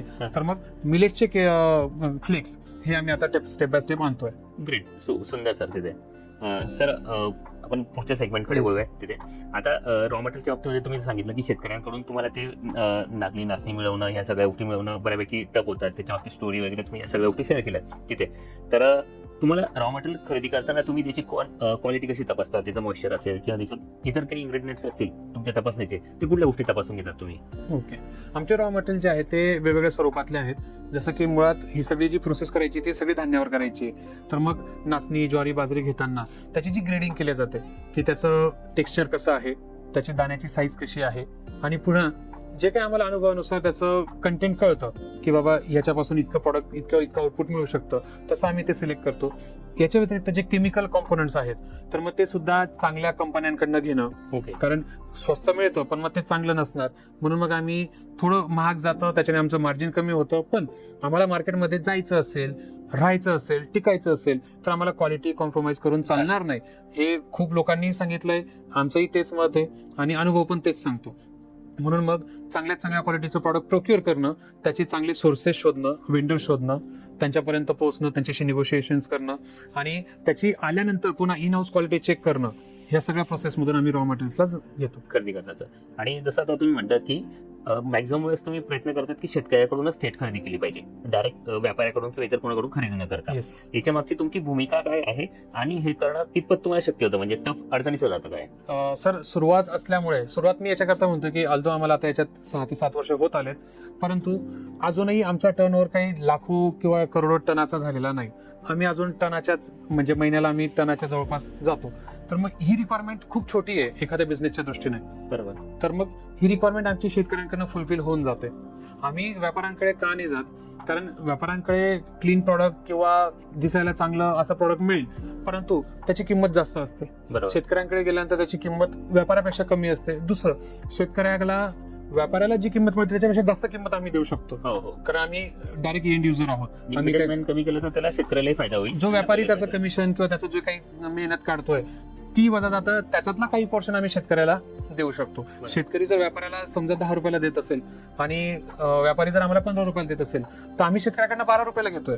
बरोबर. शेतकऱ्याचाही फायदा होतो आणि आमचाही फायदा होतो, दोघांचाही फायदा होतो आणि व्यापाऱ्याचं काही नुकसान होत नाही, त्याच्याकडे भरपूर कस्टमर आहेत. तर त्याला आपली गरज नाहीये. येस. आणि या सगळ्या व्हॅल्युएडिशनमुळे शेतकऱ्यांना 2 पैसे जास्त मिळाले तर अजून शेतकरी ते लावेल, त्याचं बघून अजून दुसरं कोणीतरी लावेल, त्याचं कल्टिवेशन वाढेल. तर कल्टिवेशन वाढलं म्हणजे सप्लाय वाढेल, सप्लाय वाढला म्हणजे डिमांड सप्लाय, जे काही रिसिप्रोकेट व्हायचंय ते आपोआप होणार आहे. ऑटोमॅटिक ते पूर्ण मार्केटची इकोसिस्टम तयार होईल. येस, मार्केटमध्ये उपलब्ध राहिलं तर त्याचं काहीतरी व्हॅल्युएडिशन होतं आणि मग ते मार्केटमध्ये सरतं. आमच्या तुमच्या प्रोडक्शन प्रोसेस वगैरे या सगळ्या गोष्टींविषयी अजून बरीच माहिती समजून घ्यायची आहे. त्यामध्ये की रॉ मटेरियल खरेदी केल्यापासून फिनिश गुड्स तयार होईपर्यंत याची पूर्ण एका प्रॉडक्टची साधारणतः जर्नी कशी असते, म्हणजे त्याचा पूर्ण प्रोसेस फ्लो कसा असतो साधारण टाइम लाईन बद्दल बोलत आहात की क्वालिटी वाईज बोलत आहात? नाही, म्हणजे टाइमलाईन नाही. सुरुवातीला तुम्ही रॉ मटेरियल परचेस केलं, तुम्ही स्टोअर करून ठेवतात, त्यानंतर त्याचं पहिली प्रोसेस काय करतात, सेकंड कधी प्रोसेस, ओके. या प्रोसेस कशा पद्धतीने? डिपेंड्स की आम्हाला कुठल्या प्रॉडक्टला ते वापरायचं आहे. फॉर एक्झाम्पल, आम्हाला नाचणीचं सत्व बनवायचं असेल तर ते स्टोअर केल्यानंतर आम्हाला पुन्हा त्याला भिजवणं, मोड आणणं, वाळवणं, दळणं अशा स्टेप्स होतात. पण ते जर आम्हाला बिस्किटसाठी वापरायचं आहे किंवा इन्स्टंट प्रीमिक्ससाठी वापरायचं आहे तर आम्ही ते क्लीन केलेलं असतं, त्याला डायरेक्ट दळणार आणि त्याला गाळून वापरणार, अशी प्रोसेस असते. आणि ते एकदा प्रॉडक्टच्या प्रोसेसमध्ये गेलं की समजा बिस्किटमध्ये गेलं तर त्याचा जो डो बनतो त्या डो मध्ये ते मिक्स होत जातं, त्याला लाटून बेकिंग केलं जातं आणि त्याचं बिस्किट बनतं. इन्स्टंट प्रेमिक्सेसमध्ये जे काही पावडर्ड इन्ग्रेडियंट्स आहेत त्या मिक्स पूर्णपणे सिफ्टिंग करून घेतो, म्हणजे त्याला आपण गाळणी करणं म्हणतो, आणि मग त्याला मिक्सिंग केलं जातं. एवढे त्याची फिनिश गुड पर्यंत जर्नी असते. पण आता जसं तुम्ही एकसारखी टेस्ट त्या प्रॉडक्टची राहिली पाहिजे, एकसारखी क्वालिटी त्याची राहिली पाहिजे, यासाठी तुम्ही कुठल्या कुठल्या गोष्टींची काळजी घेतात जेणेकरून टेस्ट पण बदलू नये आणि त्याची क्वालिटी पण बदलू नये? बरोबर. तर याच्यासाठी सगळ्यात पहिले रॉ मटेरियलचा सोर्स कॉन्स्टंट असला पाहिजे. दरवेळेस जर आपण वेगवेगळ्या सोर्सेसकडनं जर रॉ मटेरियल घेत गेलो तर त्याचा क्वालिटी बदलत जाते आणि त्याचा फिनिश गुडमध्ये इफेक्ट होतो. म्हणून मग शेतकऱ्यांकडनं घेत असताना त्याच शेतकऱ्याकडनं घेणं किंवा चांगल्या शेतकऱ्यांचे, कारण आम्हाला अनुभव येत जातो, कारण मी असा शेतकरी खराब करतात असं नाही, पण उत्पन्न जसं आलेलं असतं त्याच्यानुसार त्याची क्वालिटी वेगवेगळी असणार आहे. तर मग आम्ही सोर्सिंग करताना त्याचे जे पॅरामीटर्स आम्ही ठरवलेले असतात ते आम्ही चेक करून घेतो आणि त्याच्यानुसार त्याच पॅरामीटरमध्ये फिट होणारं रॉ मटेरियल घेतो. दुसरं, जे इतर केमिकल इन्ग्रेडियंट आहेत त्याचा सुद्धा जो कोणी सप्लायर आहे त्याच्याकडनं सगळं सर्टिफिकेट ऑफ अनालिसिस घेतलं जातं की ज्याच्यामध्ये त्याची क्वालिटी, त्याचं केमिकल कॉम्पोजिशन सगळं ओके आहे, तरच आम्ही ते ऍक्सेप्ट करतो. आणि पुन्हा हे सगळं करत असताना जे काही पुढची प्रोसेस आहे ती SOP आहे, फार्मास्युटिकल नॉलेजचा उपयोग केला, स्टँडर्ड ऑपरेटिंग प्रोसिजर, की कुठलीही गोष्ट करत असताना एक मी असेल किंवा XYZ असेल किंवा कोणी असेल तर तो ते करू शकला पाहिजे. सगळं डॉक्युमेंटेड असतं, काय किती प्रमाणात कशा स्वरूपात घ्यायचंय, त्याच्यात काळजी काय घ्यायची आहे, काय व्हायला नाही पाहिजे, त्याच्यात सगळं क्वालिटी टेस्ट केल्या जातात. त्याला इन प्रोसेस क्वालिटी कंट्रोल म्हणतात. की प्रोसेस करत असताना जर आपल्याला त्याच्यात कचरा दिसला तर त्याला पुन्हा रिबॅचला घेणं, किंवा मग हे करत असताना टेस्टमध्ये किंवा त्याच्या बेकिंगमध्ये बिस्किटच्या बाबतीत जर विचारलं तर त्याला प्रॉपर बेकिंग नाही आलं, कलर जो व्यवस्थित नाही आला तर ते रिजेक्ट बॅचमध्ये जाणं. तर अशा स्वरूपात आम्ही क्वालिटी टेस्टिंग करत असतो. त्याच्यामुळे त्याचं फिनिश गुडची प्रॉडक्टची क्वालिटी ऑप्टिमम असते, म्हणजे जी एकसारखी असायला पाहिजे. त्याच्यामध्ये प्रत्येक प्रॉडक्टसाठी प्रत्येक कस्टमरची स्पेसिफिक रिक्वायरमेंट वेगळी असू शकते. आपण सगळ्यांची चव सॅटिस्फाय करू शकत नाही, पण एक स्टँडर्डाइज आपण जसं हॉटेल इंडस्ट्रीमध्ये असतं की सगळ्यांना चालेल अशी एक चव असते. त्याच्यात तुम्हाला जर कमी जास्त हवी असेल तर तुम्ही कस्टमायझेशन करू शकता. तसं बरेच जण सर त्यांचा नवीन जेव्हा व्यवसाय सुरू करतात तेव्हा आधी ते मशिनरीज वगैरे खरेदी करून आणतात, स्वतःचा प्लॅन सेटअप करतात, सगळ्या गोष्टी करतात, म्हणजे आधी कुठली मार्केट टेस्ट करत नाही. आणि मग त्यांना वाटतं की आपलं प्रोडक्ट मार्केटमध्ये चालत नाही किंवा तेवढ्या गोष्टी सक्सेसफुल नाही झाल्या, मग त्यांचे व्यवसाय बंद पडतात. तर या इन्व्हेस्टमेंट करण्यापूर्वी मार्केट टेस्ट करणं किती गरजेचं आहे? म्हणजे मार्केट खरंच आपल्या प्रोडक्टला ऍक्सेप्ट करणार आहे का नाही हा विषय आधी चेक करणं किती गरजेचं आहे? या प्रश्नाचं उत्तर देताना मी सपोर्ट घेईल माझ्या मोस्ट रनिंग प्रॉडक्टचा. आज आमचे जे प्रॉडक्ट्स आहेत त्याच्यातलं मोस्ट रनिंग प्रॉडक्ट आहे नाचणीचं बिस्किट, कारण ते लोकांना ऑलरेडी माहिती आहे आणि पुन्हा मार्केटमध्ये त्याची डिमांड पण आहे. कारण इन्स्टंट प्रीमिक्सेस जे आहेत, नाचणीचं इडली, डोसा, ढोकळा, ज्वारीची इडली किंवा याचे रवा, हे अजून लोकांना माहिती पडतायत. कारण आपले पूर्वज हे खायचे नाहीत, आपण त्याला आता गरजेनुसार मॉडिफाय करतो. तर याची डिमांड यायला वेळ लागेल. तर मग बिस्किट बनवताना आमच्या असं लक्षात आलं की आपण बिस्किट बनवलं पाहिजे, परंतु आम्ही डायरेक्ट बिस्किट बनवायची मशिनरी घेतली नाही. आम्ही सुरुवातीला ट्रायल अँड एरर केले, घरगुती छोटं ओव्हनमध्ये त्याचे टेस्टिंग केल्या. त्याच्यातनं आम्ही पुन्हा प्रॉडक्ट सॅम्पलिंग केले, त्याचे फीडबॅक घेतले, त्याच्यात ॲडिशन्स केले, मॉडिफिकेशन्स केले आणि मग आम्हाला एक ऑप्टिमाइज फॉर्म्युला आमचा तयार झाला. त्या फॉर्म्युल्यानुसार आम्ही एका एक्झिस्टिंग बेकरकडनं आमचे बिस्किट्स बनवून घेतले. आम्ही 6 ते 8 महिने ते त्याच्याकडनं बनवून आमच्या नावाने विकले, जॉबवर बेसिसवर. येस. आणि त्याच्यानुसार आम्हाला अंदाज आला की बाबा हे प्रॉडक्ट आपण विकू शकतोय. बरोबर. तर हे विकू शकतोय तर मग याची बनवण्याची प्रोसेस आपल्या हातामध्ये असली पाहिजे. म्हणून मग आम्ही बिस्किट बनवल्यानंतर विकायला सुरुवात केल्यानंतर 8व्या ते 9व्या महिन्यामध्ये आम्ही मशिनरी प्रोक्युअर केला. तोपर्यंत आम्ही मशिनरी घेतल्या नाही. मग आम्ही बेकरी सेटअप केला. मग त्याच्यामध्ये आम्ही बेकरीचं ओव्हन, बेकरीची जी मशिनरी लागते ती घेतली. याच्यामध्ये पुन्हा जसं तुम्ही विचारलं की सुरुवातीला लोक भरपूर मशिनरी घेऊन टाकतात, तशी चूक आम्ही पण केली. आम्हाला बऱ्याचदा काय असतं की आपण काही घ्यायला गेलो तर तिथं जो सेल्स पर्सन असतो त्याचं काम तो प्रामाणिकपणे करतो, तो कन्व्हिन्स करतो. मग आम्हाला बेकरीसाठी लागणाऱ्या 4 गोष्टी होत्या, पण त्याने अजून आम्हाला कन्व्हिन्स केलं की तुम्हाला हे पण लागू शकतं. मग आम्ही ते शीटर घेतलं की शीटर म्हणजे ते लाटण्याचं काम करतं आणि एकसारखी त्याची थिकनेस बनवतो. परंतु आमच्या प्रॉडक्टसाठी ते इतकं ऍप्लिकेबल नव्हतं, कारण शीटर जे आहे ते मैद्याच्या प्रोडक्टसाठी जास्त फ्लेक्झिबल आहे, पण आमचं जे आहे त्याच्यात मैदाच नाहीये. बरोबर. तर ते त्याच्यावर सक्सेस नाही झालं, तर ते मशीन आमच्याकडे आज रोजी बिना वापर पडलेलं आहे. तर अशा चुका इतर जसे करतात तसं मी पण केली की अननेसेसरीली आपल्याला वाटतं की बाबा समोरचं सांगतोय म्हणून ते एखाद्या वेळेस आपल्याला ऍप्लिकेबल असेल आणि तो आपल्यापेक्षा जास्त नॉलेजेबल असेल म्हणून त्याचं ऐकलं पाहिजे, अशा याच्यामध्ये आपण येतो. तर अननेसेसरीली मशिनरी घेणं किंवा गरज नसताना मशिनरी घेणं किंवा गरज नसलेल्या कॅपॅसिटीची मशिनरी घेणं, अशा चुका जनरली होतात, त्या टाळल्या पाहिजे. सगळ्या गोष्टींचा विचार केला पाहिजे. याच्यासाठी स्टडी फार गरजेचा आहे, मार्केट सर्वे गरजेचा आहे, प्रॉडक्टचा ओव्हरऑल स्टडी करून मग ह्या गोष्टींचा निर्णय घेतला गेला पाहिजे. बरोबर सर. आता तुमचं मार्केट डिस्ट्रीब्युशन नेटवर्क वगैरे याविषयी माहिती आम्हाला समजून घ्यायची आहे. सुरुवातीला तुम्ही जसं सांगितलं की लोकांपर्यंत तुम्ही भेटलात, त्यांना आपले प्रॉडक्ट्स दाखवले, सॅम्पल दाखवले आणि त्यांच्यानंतर तुम्ही त्यांच्याकडून त्यांनी तिथे ठेवले पाहिजे. तुमची सुरुवातीची जर्नी पण तुम्ही सांगितली की तुम्हाला नवजीवन सुपर शॉप मधून पहिली ऑर्डर मिळाली, ह्या सगळ्या गोष्टी केल्यात तिथे. तर इतर ठिकाणी रिटेल डिस्ट्रीब्युटर्स आणि यांचा जेव्हा हळूहळू यांनी या गोष्टी कन्व्हिन्स केल्यात, तर तिथले काही एक्सपिरियन्स, काही अनुभव सांगू शकता का रिटेल कस्टमरचे? म्हणजे जसं आपल्याला तुमचं याचं झालं रिटेल शॉप आहेत, किराणा शॉप आहेत, इथल्या गोष्टींची.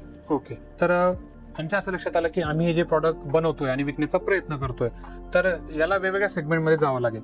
जसं की नाचणी सत्व आणि नाचणी बिस्किट हे प्रॉडक्ट किराणा दुकानावरही विकले जातात आणि मेडिकलवरही विकले जातात.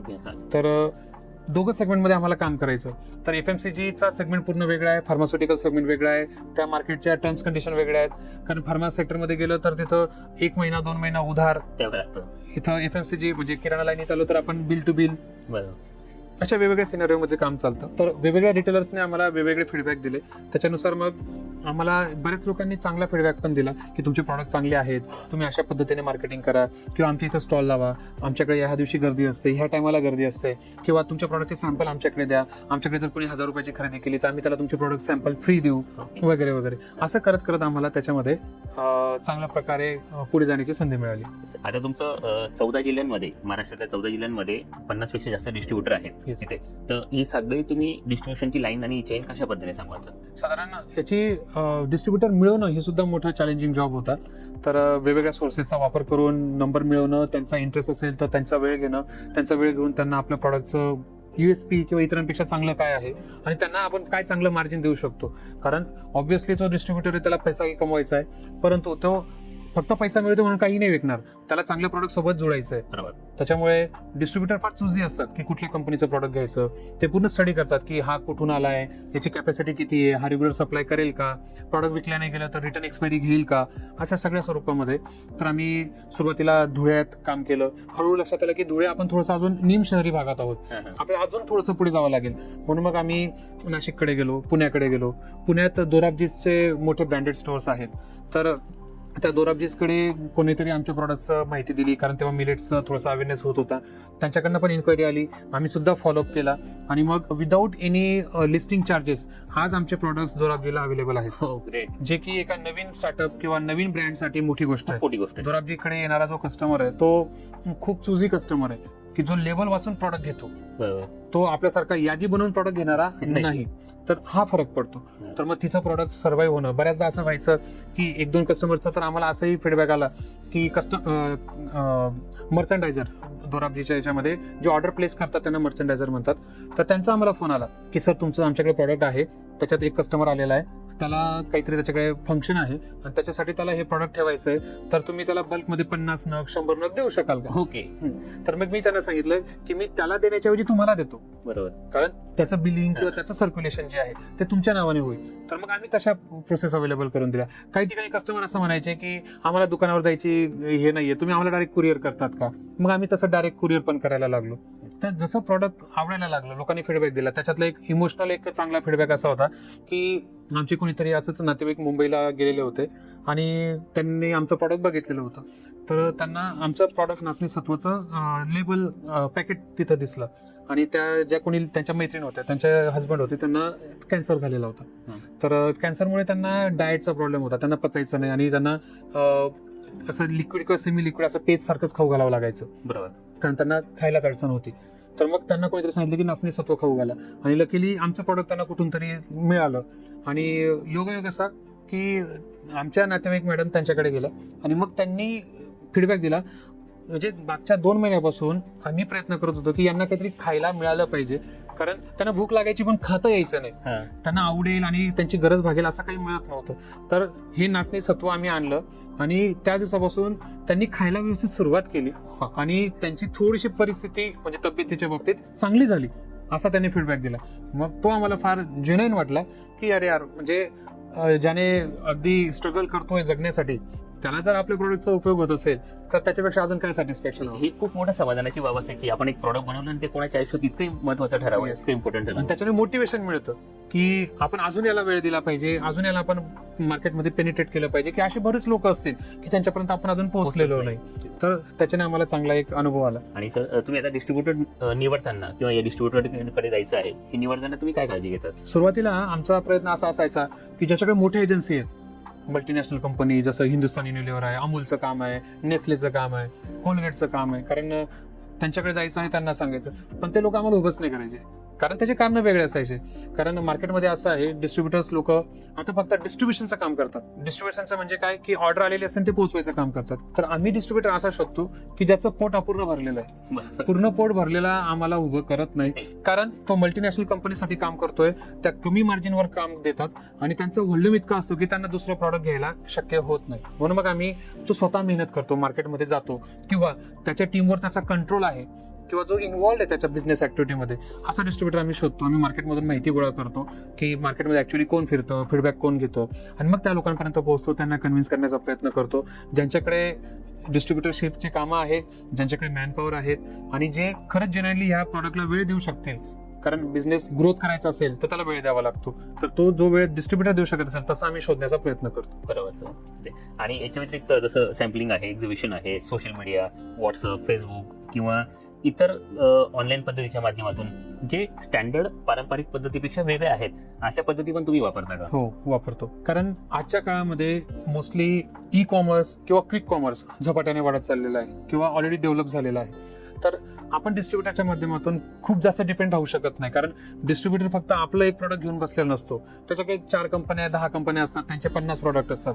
त्याच्यामुळे ज्या प्रॉडक्टला समोरून डिमांड येईल त्याला तो प्रेफरन्स देत असतो. त्याच्यामुळे सुरुवातीला एखाद्या डिस्ट्रीब्युटरने आपल्या प्रॉडक्टला वेळ दिला पण नंतर तो तेवढाच वेळ देईल याची गॅरंटी नसते. म्हणून त्याच्यावर डिपेंड नाही राहता येत. त्याचा सपोर्ट नक्कीच गरजेचा आहे. ट्रॅडिशनल मार्केटिंग चॅनल म्हणून किंवा ट्रॅडिशनल डिस्ट्रीब्युशन चॅनल म्हणून त्याचा वापर करावाच लागतो. परंतु ऑनलाईन ई कॉमर्स किंवा प्रॉडक्टच्या अवेअरनेससाठी एक्झिबिशन्स करणं. पुण्याला भीमथडी जत्रा होते, तिथं सलग 2 वर्ष आम्ही स्टॉल केले.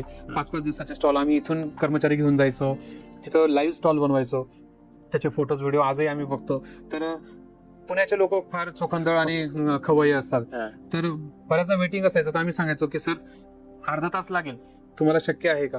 ते सांगायचे हे आमचे ऍडव्हान्स पैसे घ्या, आम्ही बरोबर अर्ध्या तासात फिरून येतो, पण त्यावेळेस आम्हाला द्या. इतकं त्यांना प्रॉडक्ट आवडायची कारण आम्ही लाईव्ह त्यांना देत होतो. नाचणीचा डोसा समोर मागेच लगेच बनवायचो आणि समोर लगेच द्यायचो. तर लोकांना इतके आवडले ते प्रॉडक्ट, त्याच्यासोबतची चटणी आपली खानदेशी वगैरे, त्याच्यामुळे त्याचा फीडबॅक चांगला मिळाला, त्याचं ब्रँडिंग झालं. त्याचाच आम्हाला दोराबजी किंवा पुण्यात अग्रज फूड्स म्हणून आहेत किंवा अशा बऱ्याचशा चेन्स आहेत की ज्यांच्यामध्ये आम्ही ते पोहोचलो, त्यांना सांगितलं, आम्ही आमचे प्रॉडक्टचे फीडबॅक घेतले. बऱ्याच लोकांकडून आम्ही लगेच व्हिडिओ टेस्टिमोनियल्स घेतले. तेच त्यांना दाखवले की बघा भीमथडीला आमचा स्टॉल होता, तिथं आम्हाला असा फीडबॅक दिला. मग ते हुशार असतात ते रिटेलर्स की त्यांना माहिती की लोकांना जे हवं ते माझ्याकडे पाहिजे. बरोबर. मी बऱ्याचदा डीमार्ट कडे गेलो, बऱ्याचदा मी वेलनेस फॉरएव्हर कडे गेलो, पण त्यांचं असं म्हणायचं असायचं की जोपर्यंत सनरागी या नावाने आम्हाला कोणी मागत नाही तोपर्यंत आम्ही ठेवणार नाही. तर ती वेळ अजून यायला उशीर आहे, प्रयत्न चाललेले आहेत. तर डीमार्ट कडे माझ्या मीटिंग झाल्या सक्सेसफुल, त्या लोकांनी ऐकून घेतलं, त्यांनी इंटरेस्टही दाखवला. पण ते म्हटले की आमची पॉलिसी एकदम क्लिअर आहे, आम्ही मार्केट सर्वे करतो. ऍटलीस्ट 10 पैकी 4 ते 5 लोकांनी सांगितलं पाहिजे की मला हे प्रॉडक्ट पाहिजे, त्याच्यात जर तुमचं नाव आलं तर आम्ही ठेवू. पण अनफॉर्च्युनेटली डीमार्टच्या सर्व्हेमध्ये आम्हाला तो काही फीडबॅक दिला नाही, म्हणून ते राहिले. लवकरच येईल सर ते. आणि फूड प्रॉडक्टमध्ये बऱ्याच वेळेस काय होतं की कस्टमर एकदा एक प्रॉडक्ट घेतो आणि नेक्स्ट टाइम ते बाय करत नाही, म्हणजे पुन्हा खरेदी करत नाही, त्याची रिऑर्डर येत नाही. तर हा प्रॉब्लेम तुमच्या प्रोडक्ट्समध्ये पण काही आला का किंवा तशी काही गरज वेळ नाही आली? काही प्रमाणात आला. कारण काय असायचं की ह्या केसमध्ये प्राइसिंग हा फॅक्टर नाही आहे. कस्टमरने एकदा जर जी गोष्ट घेतली तर तो पुन्हा पुन्हा घेऊ शकतो. आणि मार्केटमध्ये एका प्रॉडक्टसाठी मी म्हणतो 4 किंवा 5 ऑप्शन एका दुकानात असतात. बरोबर आहे. वेगवेगळ्या दुकानात वेगवेगळे ब्रँड्स असतात, पण एकाच ठिकाणी तुम्ही आता टूथपेस्ट घ्यायला जा, तुम्हाला तिथं कोलगेट मिळेल, पेप्सोडेंट मिळेल, दंतकांती मिळेल, आता विठोबा आलाय. तर कस्टमरला चॉईस आहे, हो, पर्याय आहे. त्याच्यामुळे असं होऊ शकतं की एकदा सनरागीचं वापरून बघितलं तर पुढच्या वेळेस दुसरा वापरून बघू असं होतं आणि मग त्याच्यात कम्पॅरिझन होतं. तर बऱ्याचदा एखादा प्रॉडक्ट, आता माझा डोसा एखाद्याला आवडेल तर ढोकळा आवडणार नाही, कारण प्रत्येकाची चॉईस वेगळी आहे. त्याच्यामुळे तसं होऊ शकतं की एखाद्या प्रॉडक्टच्या बाबतीत कस्टमर एकदा घेतो पण ते परत घेत नाही, कारण त्याची टेस्ट वेगळी आहे किंवा त्याला अजून बेटर ऑप्शन मिळत असेल, किंवा बरेच प्रॉडक्ट जे ट्रायल अँड एरर म्हणून घेतले जातात आणि तो अजून आपल्या रेग्युलर डाएटचा पार्ट नाहीये, त्याच्यामुळे त्याला इतकी रिपिटेबिलिटी नाहीये. हा, पण जो हेल्थ कॉन्शियस आहे, जो जिमनॅस्ट आहे, जो जिमनॅस्टिक करतोय किंवा जो जिमला रेग्युलर जातोय, जो प्रोटीन वर म्हणजे प्रोटीन इंटेक वर भर देतो, किंवा जे आपण म्हणूयात ऑफिसर लोक आहेत, UPSC क्वालिफाईड, MPSC क्वालिफाईड, त्या लोकांना कळतंय की बाबा माझं डाएट चांगलं असेल तर माझं सगळं व्यवस्थित असेल. तर त्या लोकांना ह्या प्रॉडक्टच्या बाबतीमध्ये अवेअरनेस आहे, ते लोक हे प्रॉडक्ट घेतात, चांगलं असेल तर अप्रिशिएट करतात, काही सजेशन्स पण करतात. तर त्याच्यात आपण अजूनही ऑनगोईंग प्रोसेसमध्ये आहोत, त्याच्यामुळे आपण ऍड करत जातो आणि चेंजेस करत जातो. म्हणजे जे हेल्थ कॉन्शियस आहे आणि ज्यांना एकदा या प्रोडक्टचं महत्व पटलं तो कस्टमर आपल्याला सोडून जात नाही. नाहीच Yes. तर आम्हाला तुमच्या बिझनेसच्या फायनान्स, वर्किंग कॅपिटल आणि इतर बऱ्याच गोष्टी पण समजून घ्यायच्या आहेत. तर त्यामध्ये तुम्ही मिलेट्स प्रोसेसिंग बिझनेस सुरू करताना साधारणतः कुठल्या गोष्टींची तयारी ठेवली पाहिजे, म्हणजे साधारणतः आपल्या कुठल्या गोष्टीसाठी खर्च लागू शकतो, कुठल्या खर्चाची आपण तयारी ठेवली पाहिजे?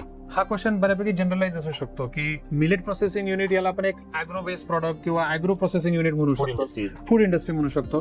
तर मोस्टली प्री ऑपरेटिव्ह एक्सपेन्सेस, कारण मी सुद्धा जेव्हा बिझनेस सुरू केला त्यावेळेस मला असं वाटायचं की बांधकामाला आपल्याला लागणार आहेत 25 लाख रुपये, मशिनरीला लागणार आहेत 25 लाख रुपये, आणि झालं टोटल झाली आपल्याला 60 लाख रुपये फॉर एक्झाम्पल.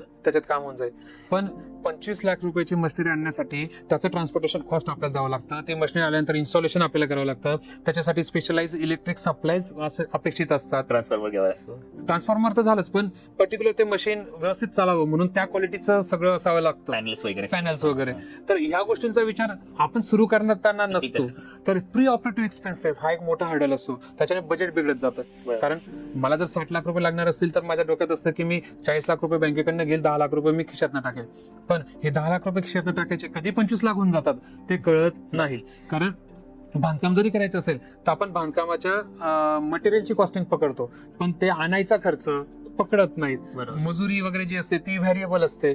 आपण एक स्टँडर्डाइज घेऊन चालतो की 1200 रुपये स्क्वेअर फूट खर्च आहे वगैरे वगैरे, पण तोच मटेरियलच्या कॉस्टिंग मध्ये फरक पडला तर मग चेंज होत जातं. बरोबर, सगळ्या गोष्टींचे गणित बदलतात. तर याला इन शॉर्ट म्हणायचं तर प्री ऑपरेटिव्ह एक्सपेन्सेस हे बऱ्याच बिझनेससाठी वेगवेगळे असू शकतात.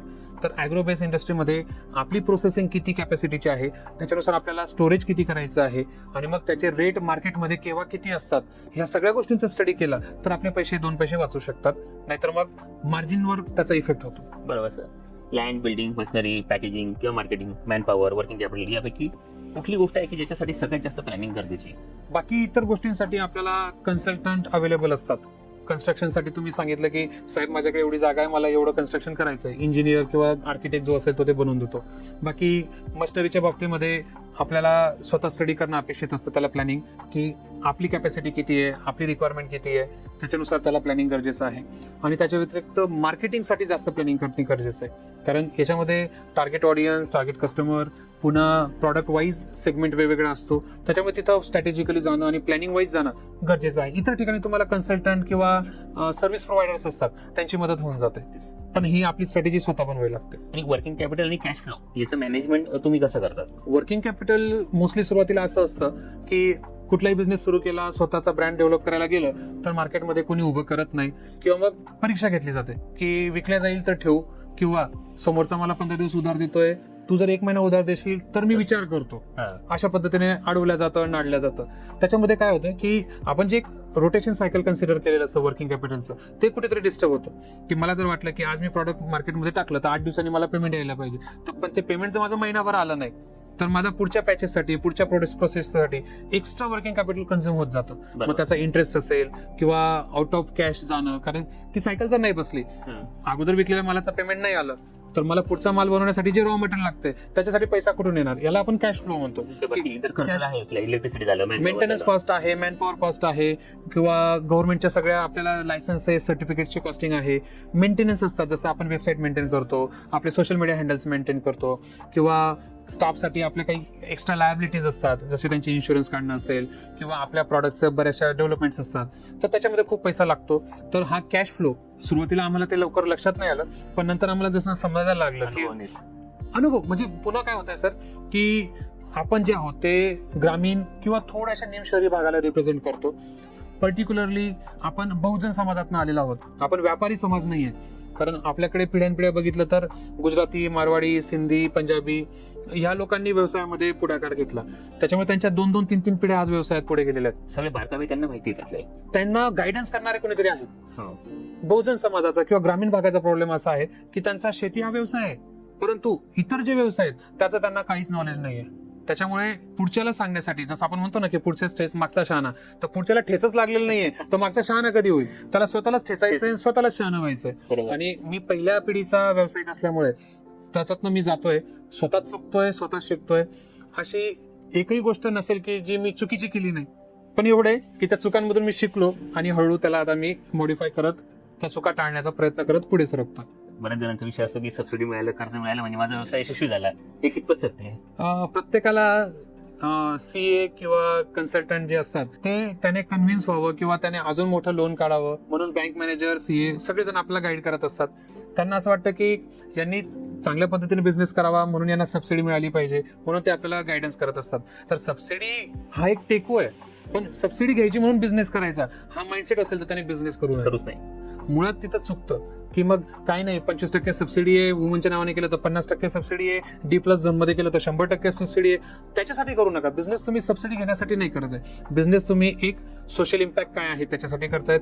दुसरं स्वतःचं पोटेन्शियल एक्सप्लोर करण्यासाठी करतायत. बरोबर. आणि तिसरं, हे सगळं करत असताना आपला सपना मनी प्रत्येकाच्या डोक्यात आहे, पैसाही आला पाहिजे. तर सबसिडी घेतल्यानंतर जर त्याच्यात तुम्हाला इंटरेस्टच नाहीये तर तो बिझनेस नंतर बंदच पडतो. बरोबर. बऱ्याच बिझनेस, आता आम्ही MIDC मध्ये काम करतो, बऱ्याच लोकांनी सबसिडी घ्यायचे म्हणून काहीतरी बिझनेस टाकायचे, सबसिडी मिळाली की त्याला शटडाऊन करायचा, त्याला सेल आउट करायचा, अशा प्रकार केलेले असतात. हो. परंतु खरं जर बिझनेस करायचा असेल तर सबसिडी नाहीच मिळणार हे डोक्यात ठेवायचं. ऑल्दो शासनाच्या नियमानुसार जे बेनिफिट्स मिळणार असतील त्याच्यासाठी इलिजिबल आहोत तर ते नक्की घेतले पाहिजे. त्याच्यासाठी चांगले कन्सल्टंट आमच्याकडे धुळ्यामध्ये FSR सोल्युशन्स म्हणून आहेत, त्यांचं तुम्ही कन्सल्टेशन घेऊ शकता. तर तुम्ही अशा योग्य लोकांपर्यंत जा की जे तुम्हाला चांगलं गाईड करतील, तुम्हाला कमी खर्चामध्ये किंवा इलिजिबिलिटी सगळे क्रायटेरिया चेक करून योग्य अयोग्य सगळं सांगतील आणि त्याच्यातनं तुम्ही फायदा नक्कीच घेऊ शकता. या बाबतीत खरंच आम्ही काळजी घेतो. आमच्याकडे जे रिक्वायरमेंट्स येतात ना, आम्ही त्या लोकांसोबत त्यांची पार्श्वभूमी, बॅकग्राऊंड वगैरे सगळ्या गोष्टी समजून घेतो. त्यांना अनुभव नसेल तर बेसिकली मी त्यांना 6 महिने वर्षभर ट्रेडिंग करायला सांगतो किंवा कुठेतरी जॉब करायला सांगतो. आणि ते 1 कोटीचा बिझनेस करत असेल तर आपण 15-20 लाखाला सुरुवात करूया. सक्सेसफुल झाला तर आपण 1-2 कोटीचा बिझनेस करूया. या पद्धतीने आम्ही क्लायंटला समजवतो आणि 1-2-3 वर्ष आम्ही त्यांच्यासोबत कनेक्टेड असतो या सगळ्या प्रोसेसमध्ये. म्हणजे या अडचणीत तो येऊ नये, त्याचा व्यवसाय सक्सेसफुल व्हावा किंवा नुकसान झालं तर कमीत कमी व्हावं. या बाबतीत मी एकच वाक्य सांगेल sir, scale up is always easy but scale down is always risky. आपण 100 किलो प्रतिदिनाच्या कॅपॅसिटीचा प्लांट लावला आणि आपण जर 10 किलो विकतोय तर ते खूप रिस्की आहे. कारण त्या मशिनरीचा मेंटेनन्स, त्याचं सगळंच कॉस्टिंग सगळं वाढत जातं. तेच जर आपण 10 किलोचं फुल युटिलाइज केलं तर त्याची कॉस्टिंग कमी पडते. बरोबर. त्याला तुम्ही हळूहळू एक्स्ट्रा टाइम करून 10 किलोचं 20 किलो बनवू शकतात. त्याचा हळूहळू तुम्ही 20 किलोच्या ऐवजी 25 किलोची मशिनरी लावू शकतात. पण मी जर 10 किलो विकतोय तर 100 किलोचं कॅपॅसिटीचं मशिनरी लावून मी करू काय? तेवढं त्याची मेंटेनन्स कॉस्ट पण जाते, बँकेचं व्याज जातं आहे. बऱ्याच मशिनरीची मिनिमम इफिशियन्सी जी असते ती आपली टोटल प्रोडक्शन असते. की बाबा आता माझं बेकरी आहे, समजा ते माझं स्पायरल मिक्सर आहे, तर मी आता 50 किलोचं स्पायरल मिक्सर घेतलंय, तर त्याच्यामध्ये 35 किलोचं डो बनवू शकतो. परंतु आता सध्या जर मी विचार केला तर माझा 9 किलोचा डो एका वेळेस बनवला तरी माझं काम होतंय. बऱ्याचदा आम्हाला ऑर्डर्स जेव्हा येतात कंटिन्यू तेव्हा मी 18 किलो 27 किलो पर्यंत जातो. परंतु तेव्हा लक्षात येतं की इथे जर मी याच्यापेक्षा निम्मे कॅपॅसिटीचं जर मशिनरी घेतली असती तरी माझं चाललं असतं. अंडरयुटिलायझेशन आहे. तेवढा पैसा माझा वापरला गेला असता. तर तो मशिनरीमध्ये डेड इन्व्हेस्टमेंट झालेला आहे किंवा विनाकारण ब्लॉक आहे. आणि जसं सर तुम्ही या सगळ्या गोष्टीच्या माध्यमातून कुमारी महिलांसाठी एक चांगला सोशल इम्पॅक्ट करण्याचा प्रयत्न करतायत किंवा आदिवासी जे शेतकरी आहेत त्यांच्यापर्यंत पोहोचून तुम्ही या गोष्टी करतायत, तर तुमच्या बिझनेसच्या माध्यमातून त्यांच्यावर काय काय परिणाम झाला? तुमच्याकडे जॉबला पण बऱ्यापैकी महिलाच आहेत हो तिथे, तर या सगळ्या गोष्टींनी म्हणजे आपल्या व्यवसायामुळे त्यांच्यावर, महिलांवर आणि आदिवासींवर काय परिणाम झाला? साधारणपणे त्यांना त्यांच्या उत्पादनाची किंवा त्यांच्या उत्पन्नाची, कृषी उत्पन्नाची लायकी काय ते कळलं. बऱ्याचदा असं व्हायचं की आपण जे बनवतोय त्याची लायकी आपण ठरवत नाही, समोरचा ठरवतो. बरोबर. व्यापारी येतो तो सांगतो अरे नाही हे तर 15 रुपये किलोनेच जाऊ शकतं. मग त्यांना दुसरं कोणी सांगणारा नसतो आणि ते पुढे मार्केटमध्ये जाऊ शकत नाही, म्हणून ते नाईलाज असतो 15 रुपयाने विकत पण होते. परंतु आम्ही ज्यांच्या कॉन्टॅक्टमध्ये आलो त्यांना आम्ही सांगितलं की तुमचं प्रॉडक्ट खरंच चांगल्या क्वालिटीचं आहे, रॉ मटेरियल जे काही आहे ते, त्याच्यासाठी आम्ही तुम्हाला 18 रुपये देऊ शकतो आणि जागेवर देऊ शकतो, तुम्हाला मार्केटमध्ये जायची पण गरज नाही. बरोबर. तर त्यांना लक्षात आलं की अरे आपल्यासाठी दुसरा बाहेर पण आहे. माझा तो अवेअरनेस त्या शेतकऱ्यांमध्ये आलाय. आणि पर्टिक्युलरली आदिवासी समाज आतापर्यंत थोडासा अशिक्षित होता, मागची पिढी, आणि थोडेसे ते मार्केट पासून थोडंसं लांब होते. त्याच्यामुळे त्यांना त्याचं ट्रान्सपोर्टेशन करणं किंवा त्याचे व्हॅल्यू एडिशनच्या किमती वगैरे माहिती नसायच्या. पण तो आता टेक्नॉलॉजी पण आहे, आमच्यासारखे उद्योजक त्यांच्यापर्यंत जात आहेत, गव्हर्नमेंट त्यांना मदत करते, कृषी विभाग किंवा पणन विभाग हे चांगल्यापैकी त्यांच्यापर्यंत जातात. त्याच्यामुळे अवेअरनेस होऊन त्या लोकांना आता त्यांच्या प्रॉडक्टची किंमत ठरवण्याचा अधिकार किंवा कोणाला विकण्याचा अधिकार हा मिळालेला आहे. सुरुवातीला तो अधिकार न होता. आता कसं आहे, बायर जास्त आहेत, त्याच्यामुळे ते हा निवडायचा का तो निवडायचा, त्याच्यानुसार त्यांचा फायदा ते ठरवू शकतात. दुसरं, महिलांच्या बाबतीत ग्रामीण भागामध्ये आपण बघतो की आपल्या ग्रामीण महिलांमध्ये स्किल, टॅलेंट, पेशन्स आणि हार्डवर्क याचं जे कॉम्बिनेशन आहे ते मला वाटतं की जगात कुठेच नसेल. बरोबर. आपल्याकडच्या ज्या महिला आहेत त्या खूप प्लॅनिंग मध्ये असतात, त्यांना हार्डवर्क करण्याची सवय असते, आहे ते काम ते करू शकतात. तर त्यांना आम्ही जेव्हा मदतीला घेतलं, आम्ही बचत गटांकडे गेलो, त्यांना सांगितलं की आमच्याकडे शेतकऱ्यांकडून, व्यापाऱ्याकडनं नाचणी घेतली तर ती मशीन क्लीन मिळते, तिला डायरेक्ट प्रोसेसला घेतल्या जाऊ शकते. पण शेतकऱ्याकडनं घेतली तर ती रॉ असते, त्याच्यामध्ये साफ करतानाची जी धान्य काढतानाची जी घाण असते ती असते, दगड असतात, माती असते, तर ते प्रोसेसिंग मध्ये गेलं तर त्याची चव खराब होते. असं झालं आमच्याकडनं बऱ्याचदा. तर मग ह्या सगळ्या अनुभवात आम्ही शिकलो. आम्ही बचत गटांकडे गेलो की आम्ही असं काम तुम्हाला देऊ शकतो, आम्ही तुम्हाला रॉ मटेरियल देऊ, तर तुम्ही आम्हाला निवडून पाकडून साफ करून देणं आहे, त्याच्यात ग्रेडिंग करून देणं आहे, किंवा काही प्रकारामध्ये आम्हाला त्याचं थोडंसं व्हॅल्यू ऍडिशन करून देणं आहे की तुम्ही आम्हाला मोड आणून द्या, मग आम्ही ते दळून घेऊ, कारण तेवढा वेळ आमचा वाचू शकतो. बरोबर. त्याच्या मागे जाणारी मशिनरी आणि त्याच्यासाठी लागणारा टाइम तो आमचा वाचला, कारण आमचे व्हॅल्यू प्रॉडक्ट्स वाढले. तर इतर प्रॉडक्ट बनवण्यासाठी जी मॅन पॉवर युज होऊ शकत होती ती आम्ही तिकडे शिफ्ट केली. बरोबर. आणि जे बचत गटांची मदत घेऊन आम्ही करू शकत होतो ते आम्ही घ्यायला सुरुवात केली. तर बचत गटातल्या महिला आहेत, ग्रामीण भागातल्या शेतकरी महिला आहेत, आदिवासी लोक शेतकरी आहेत. तर ह्या सगळ्यांना आम्ही आता थोड्या प्रमाणात का असे ना पण आम्ही स्केल अप करण्यासाठी प्रयत्न केलेला आहे. येस सर, डेफिनेटली खूप चांगलं काम या सगळ्या गोष्टीतून घडतंय आणि आपल्याकडून आर्थिक उत्पन्नही आपण कमवतोय आणि त्याचा सोशल इम्पॅक्ट पण होतोय, लोकांसाठी आरोग्यदायी प्रोडक्ट्स पण देतोय. या तिन्ही गोष्टी या व्यवसायातून आपल्या अचीव होत आहेत. Yes yes sir. ठीक आहे, आपण आता शेवटाकडे वळूयात. तुमच्या या सगळ्या व्यवसायातलं तुमच्यासाठी म्हणून सगळ्यात मोठं समाधान कशातून मिळतं? समाधान हेच आहे की लाईफ चेंजिंग कन्सेप्ट किंवा येणाऱ्या काळामध्ये ज्याची गरज असणार आहे त्याच्यावर आपण काम करतोय. पुन्हा लोकांच्या आरोग्यासाठी, कारण साधारणपणे 2 गोष्टी अशा असतात की जिथं इच्छा असेल किंवा खिशात असेल किंवा नसेल तरी माणूस पैसा खर्च करतो. पहिला आहे एक शिक्षण आणि दुसरं आहे आरोग्य. आपण दवाखान्यात गेलो, डॉक्टरांनी सांगितलं की ते आपल्याला पटो अथवा न पटो आपल्याला ते करावंच लागतं. टेस्ट असोत किंवा जर क्रिटिकल पेशंट असेल तर डॉक्टरने सांगितलं की 50,000 जमा करा, तर जमाच करणार. तुम्ही त्यांना सांगू नाही शकत की माझ्याकडे पैसे नाहीत, पेशंट परत करा. तेवढी हिंमत कोणीच करत नाही. तर या लाईफस्टाईल डिसऑर्डर्सला प्रिव्हेंटिव्ह मेजर्स म्हणून आपल्याला न्यूट्रिशनल हॅबिट्स किंवा आपल्या दैनंदिन गोष्टी बदल करणं आणि त्या बदलाचा एक छोटासा भाग होण्याचं जे मला भाग्य मिळतंय तेच मला समाधानकारक आहे. हे माझं या प्रश्नाला उत्तर आहे. आणि मागे वळून बघताना 2015ला जे चेतन सोनवणे होते आणि आज जो चेतन सोनवणे आहे, या दोघी व्यक्तींमध्ये तुम्हाला काय फरक वाटतो स्वतःमध्ये? खूप ट्रिमेंडस फरक आहे. 2015चा मी हा थेरॉटिकल आणि स्वप्नाळू होता की आपण असं कोणाला सहज चिडवण्यासाठी म्हणतो तसं यू कर डालेंगे तू कर डालेंगे, ते एक उर्मी असते. परंतु जसं आपण प्रॅक्टिकली काही गोष्टी करायला जातो तर अगदी छोट्या छोट्या गोष्टी असतात की ज्या पटत नाहीत किंवा मागे वळून बघितल्या तर आपल्याला खरंच वाटतं की अरे एवढ्या क्षुल्लक गोष्टी माझ्याकडनं झाल्या नाहीत किंवा एवढ्या छोट्या छोट्या चुका मी केल्या किंवा एवढ्या छोट्या गोष्टीसाठी मला इतका संघर्ष करावा लागला. तर 10 वर्षापूर्वीचा मी आणि आजचा मी याच्यामध्ये सोपं सांगायचं तर 10 इयर्स ॲगो मी थेरॉटिकल होतो आणि आज मी प्रॅक्टिकल आहे. कारण माझ्या गाठीशी आता अनुभव आहे, खास खळगा आहेत. चांगल्या वाईट अनुभवातनं गेलो की गोड बोलून फसवणारे लोकही बघितले, स्पष्ट बोलून योग्य सांगणारे लोकही बघितले, ज्यांच्याकडनं अपेक्षा असते त्यांनी ऐन वेळेस साथ न दिल्याचा अनुभव आहे, ज्यांच्याकडनं अपेक्षा नसते त्यांनी एका शब्दावर मदत केल्याचा अनुभव आहे. बऱ्याचदा स्वतः शब्द पाळू नाही शकलो, एखादी गोष्ट वेळेवर करू नाही शकलो, व्यवहारांच्या बाबतीमध्ये कुठेतरी कमिटमेंट पाळू नाही शकलो, याचं दुःख आहे. परंतु त्याच्यातनं काही गोष्टी शिकलो की ज्या गोष्टी शक्य असतील त्या सरळ सांगायच्या, नसेल तर वेळ मागून घ्यायचा. बरोबर. आपण बऱ्याचदा काय करतो की समोरचा नाराज व्हायला नको म्हणून आज नाही उद्या करतो, उद्या नाही परवा करतो, त्याच्याने आपलं रिलेशन खराब होतं, स्पॉइल होतं, व्हॅल्यू कमी होते. तर त्या चुकाही माझ्याकडनं झाल्या. पण ह्या सगळ्या 10 वर्षाच्या जर्नीमधून आज मी पहिलेपेक्षा बेटर, पहिलेपेक्षा प्रॅक्टिकल, परंतु तेवढाच एनर्जेटिक, तेवढाच संघर्षशील, तेवढाच जिद्दी आजही आहे. मी जातोच आहे त्याच्यातनं आणि अजूनही खूप मोठा प्रवास पुढे आहे याची मला जाणीव आहे. आणि येणाऱ्या काळामध्ये मागच्या अनुभवाचा वापर करून, झालेल्या चुका टाळून आणि डोक्यातल्या किंवा अजून इतर कन्सल्टंट्स किंवा जे कोणी चांगले सल्ला देणारे लोक असतील त्यांचा उपयोग घेऊन स्वतःला बेटर करण्याचा प्रयत्न करत राहणार. नक्की सर. तुम्ही म्हणता की आमचा व्यवसाय केवळ प्रॉडक्ट विकण्याचा नाही तर भरड धान्याद्वारे आरोग्यदायी भारत घडवण्याचा सामाजिक उपक्रम आहे. तर या विचारामागे तुमचा अर्थ काय आहे? करेक्ट. कारण आम्ही असं कुठलंच प्रॉडक्ट विकत नाहीयेत की ज्याच्याने लोकांचं आरोग्य खराब होईल. आम्ही मैद्याचं बिस्किट विकत नाहीयेत, आम्ही तळलेले पदार्थ विकत नाहीयेत. लोक खात आहेत, मी पण खातो, परंतु कुठेतरी त्याचं प्रमाण कंट्रोलमध्ये नसल्याने त्याचे परिणाम भोगावे लागतात. तर आम्ही जे काही करतोय हा बिझनेस आहे, परंतु हा फक्त बिझनेस नसून याच्यातनं लोकांचा बेनिफिट, याच्यातनं लोकांचं प्रिव्हेन्शन, काही चुकीच्या गोष्टींपासून, आजारांपासून किंवा अनावश्यक गोष्टींवर त्यांचा जो काही भविष्यात खर्च होणार असेल तो कमी होऊ शकतो, वाचू शकतो. अनावश्यक आजार किंवा जो काही त्रास त्यांना होणार असेल तो वाचू शकतो. हा आमचा दृष्टिकोन आहे. म्हणून प्रॉडक्ट विकणं हा आमचा व्यवसाय आहे, परंतु तो तेवढ्यावरच डिपेंड नाहीये. तर त्याच्या व्यतिरिक्त समाजाला काहीतरी देणं आम्ही देतोय किंवा देऊ शकतोय, हा आम्हाला विश्वास आहे. शेतकऱ्यांना असेल, महिलांना असेल आणि इकडे सगळ्या लोकांना, कस्टमरला, या सगळ्यांसाठी म्हणून तो फायदेशीर एक सामाजिक उपक्रम पण आहे. ते समाधान. कारण मी बऱ्याच फिलॉसॉफीज वाचत असतो.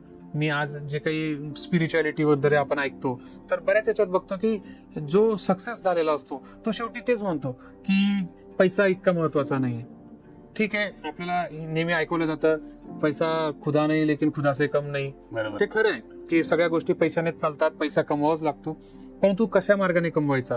मध्यंतरी मलाही वेगवेगळ्या गोष्टींचा मोह आला की आपण असा पैसा कमवला पाहिजे, शॉर्टकट कमवला पाहिजे, परंतु what comes easily goes easily, हा माझा अनुभव आहे. आणि त्याच्यामुळे मी बरेच व्यवसायांमध्ये, कारण मला खूप कमी प्रमाणामध्ये असे लोक दिसले की त्यांनी एकच व्यवसाय केला.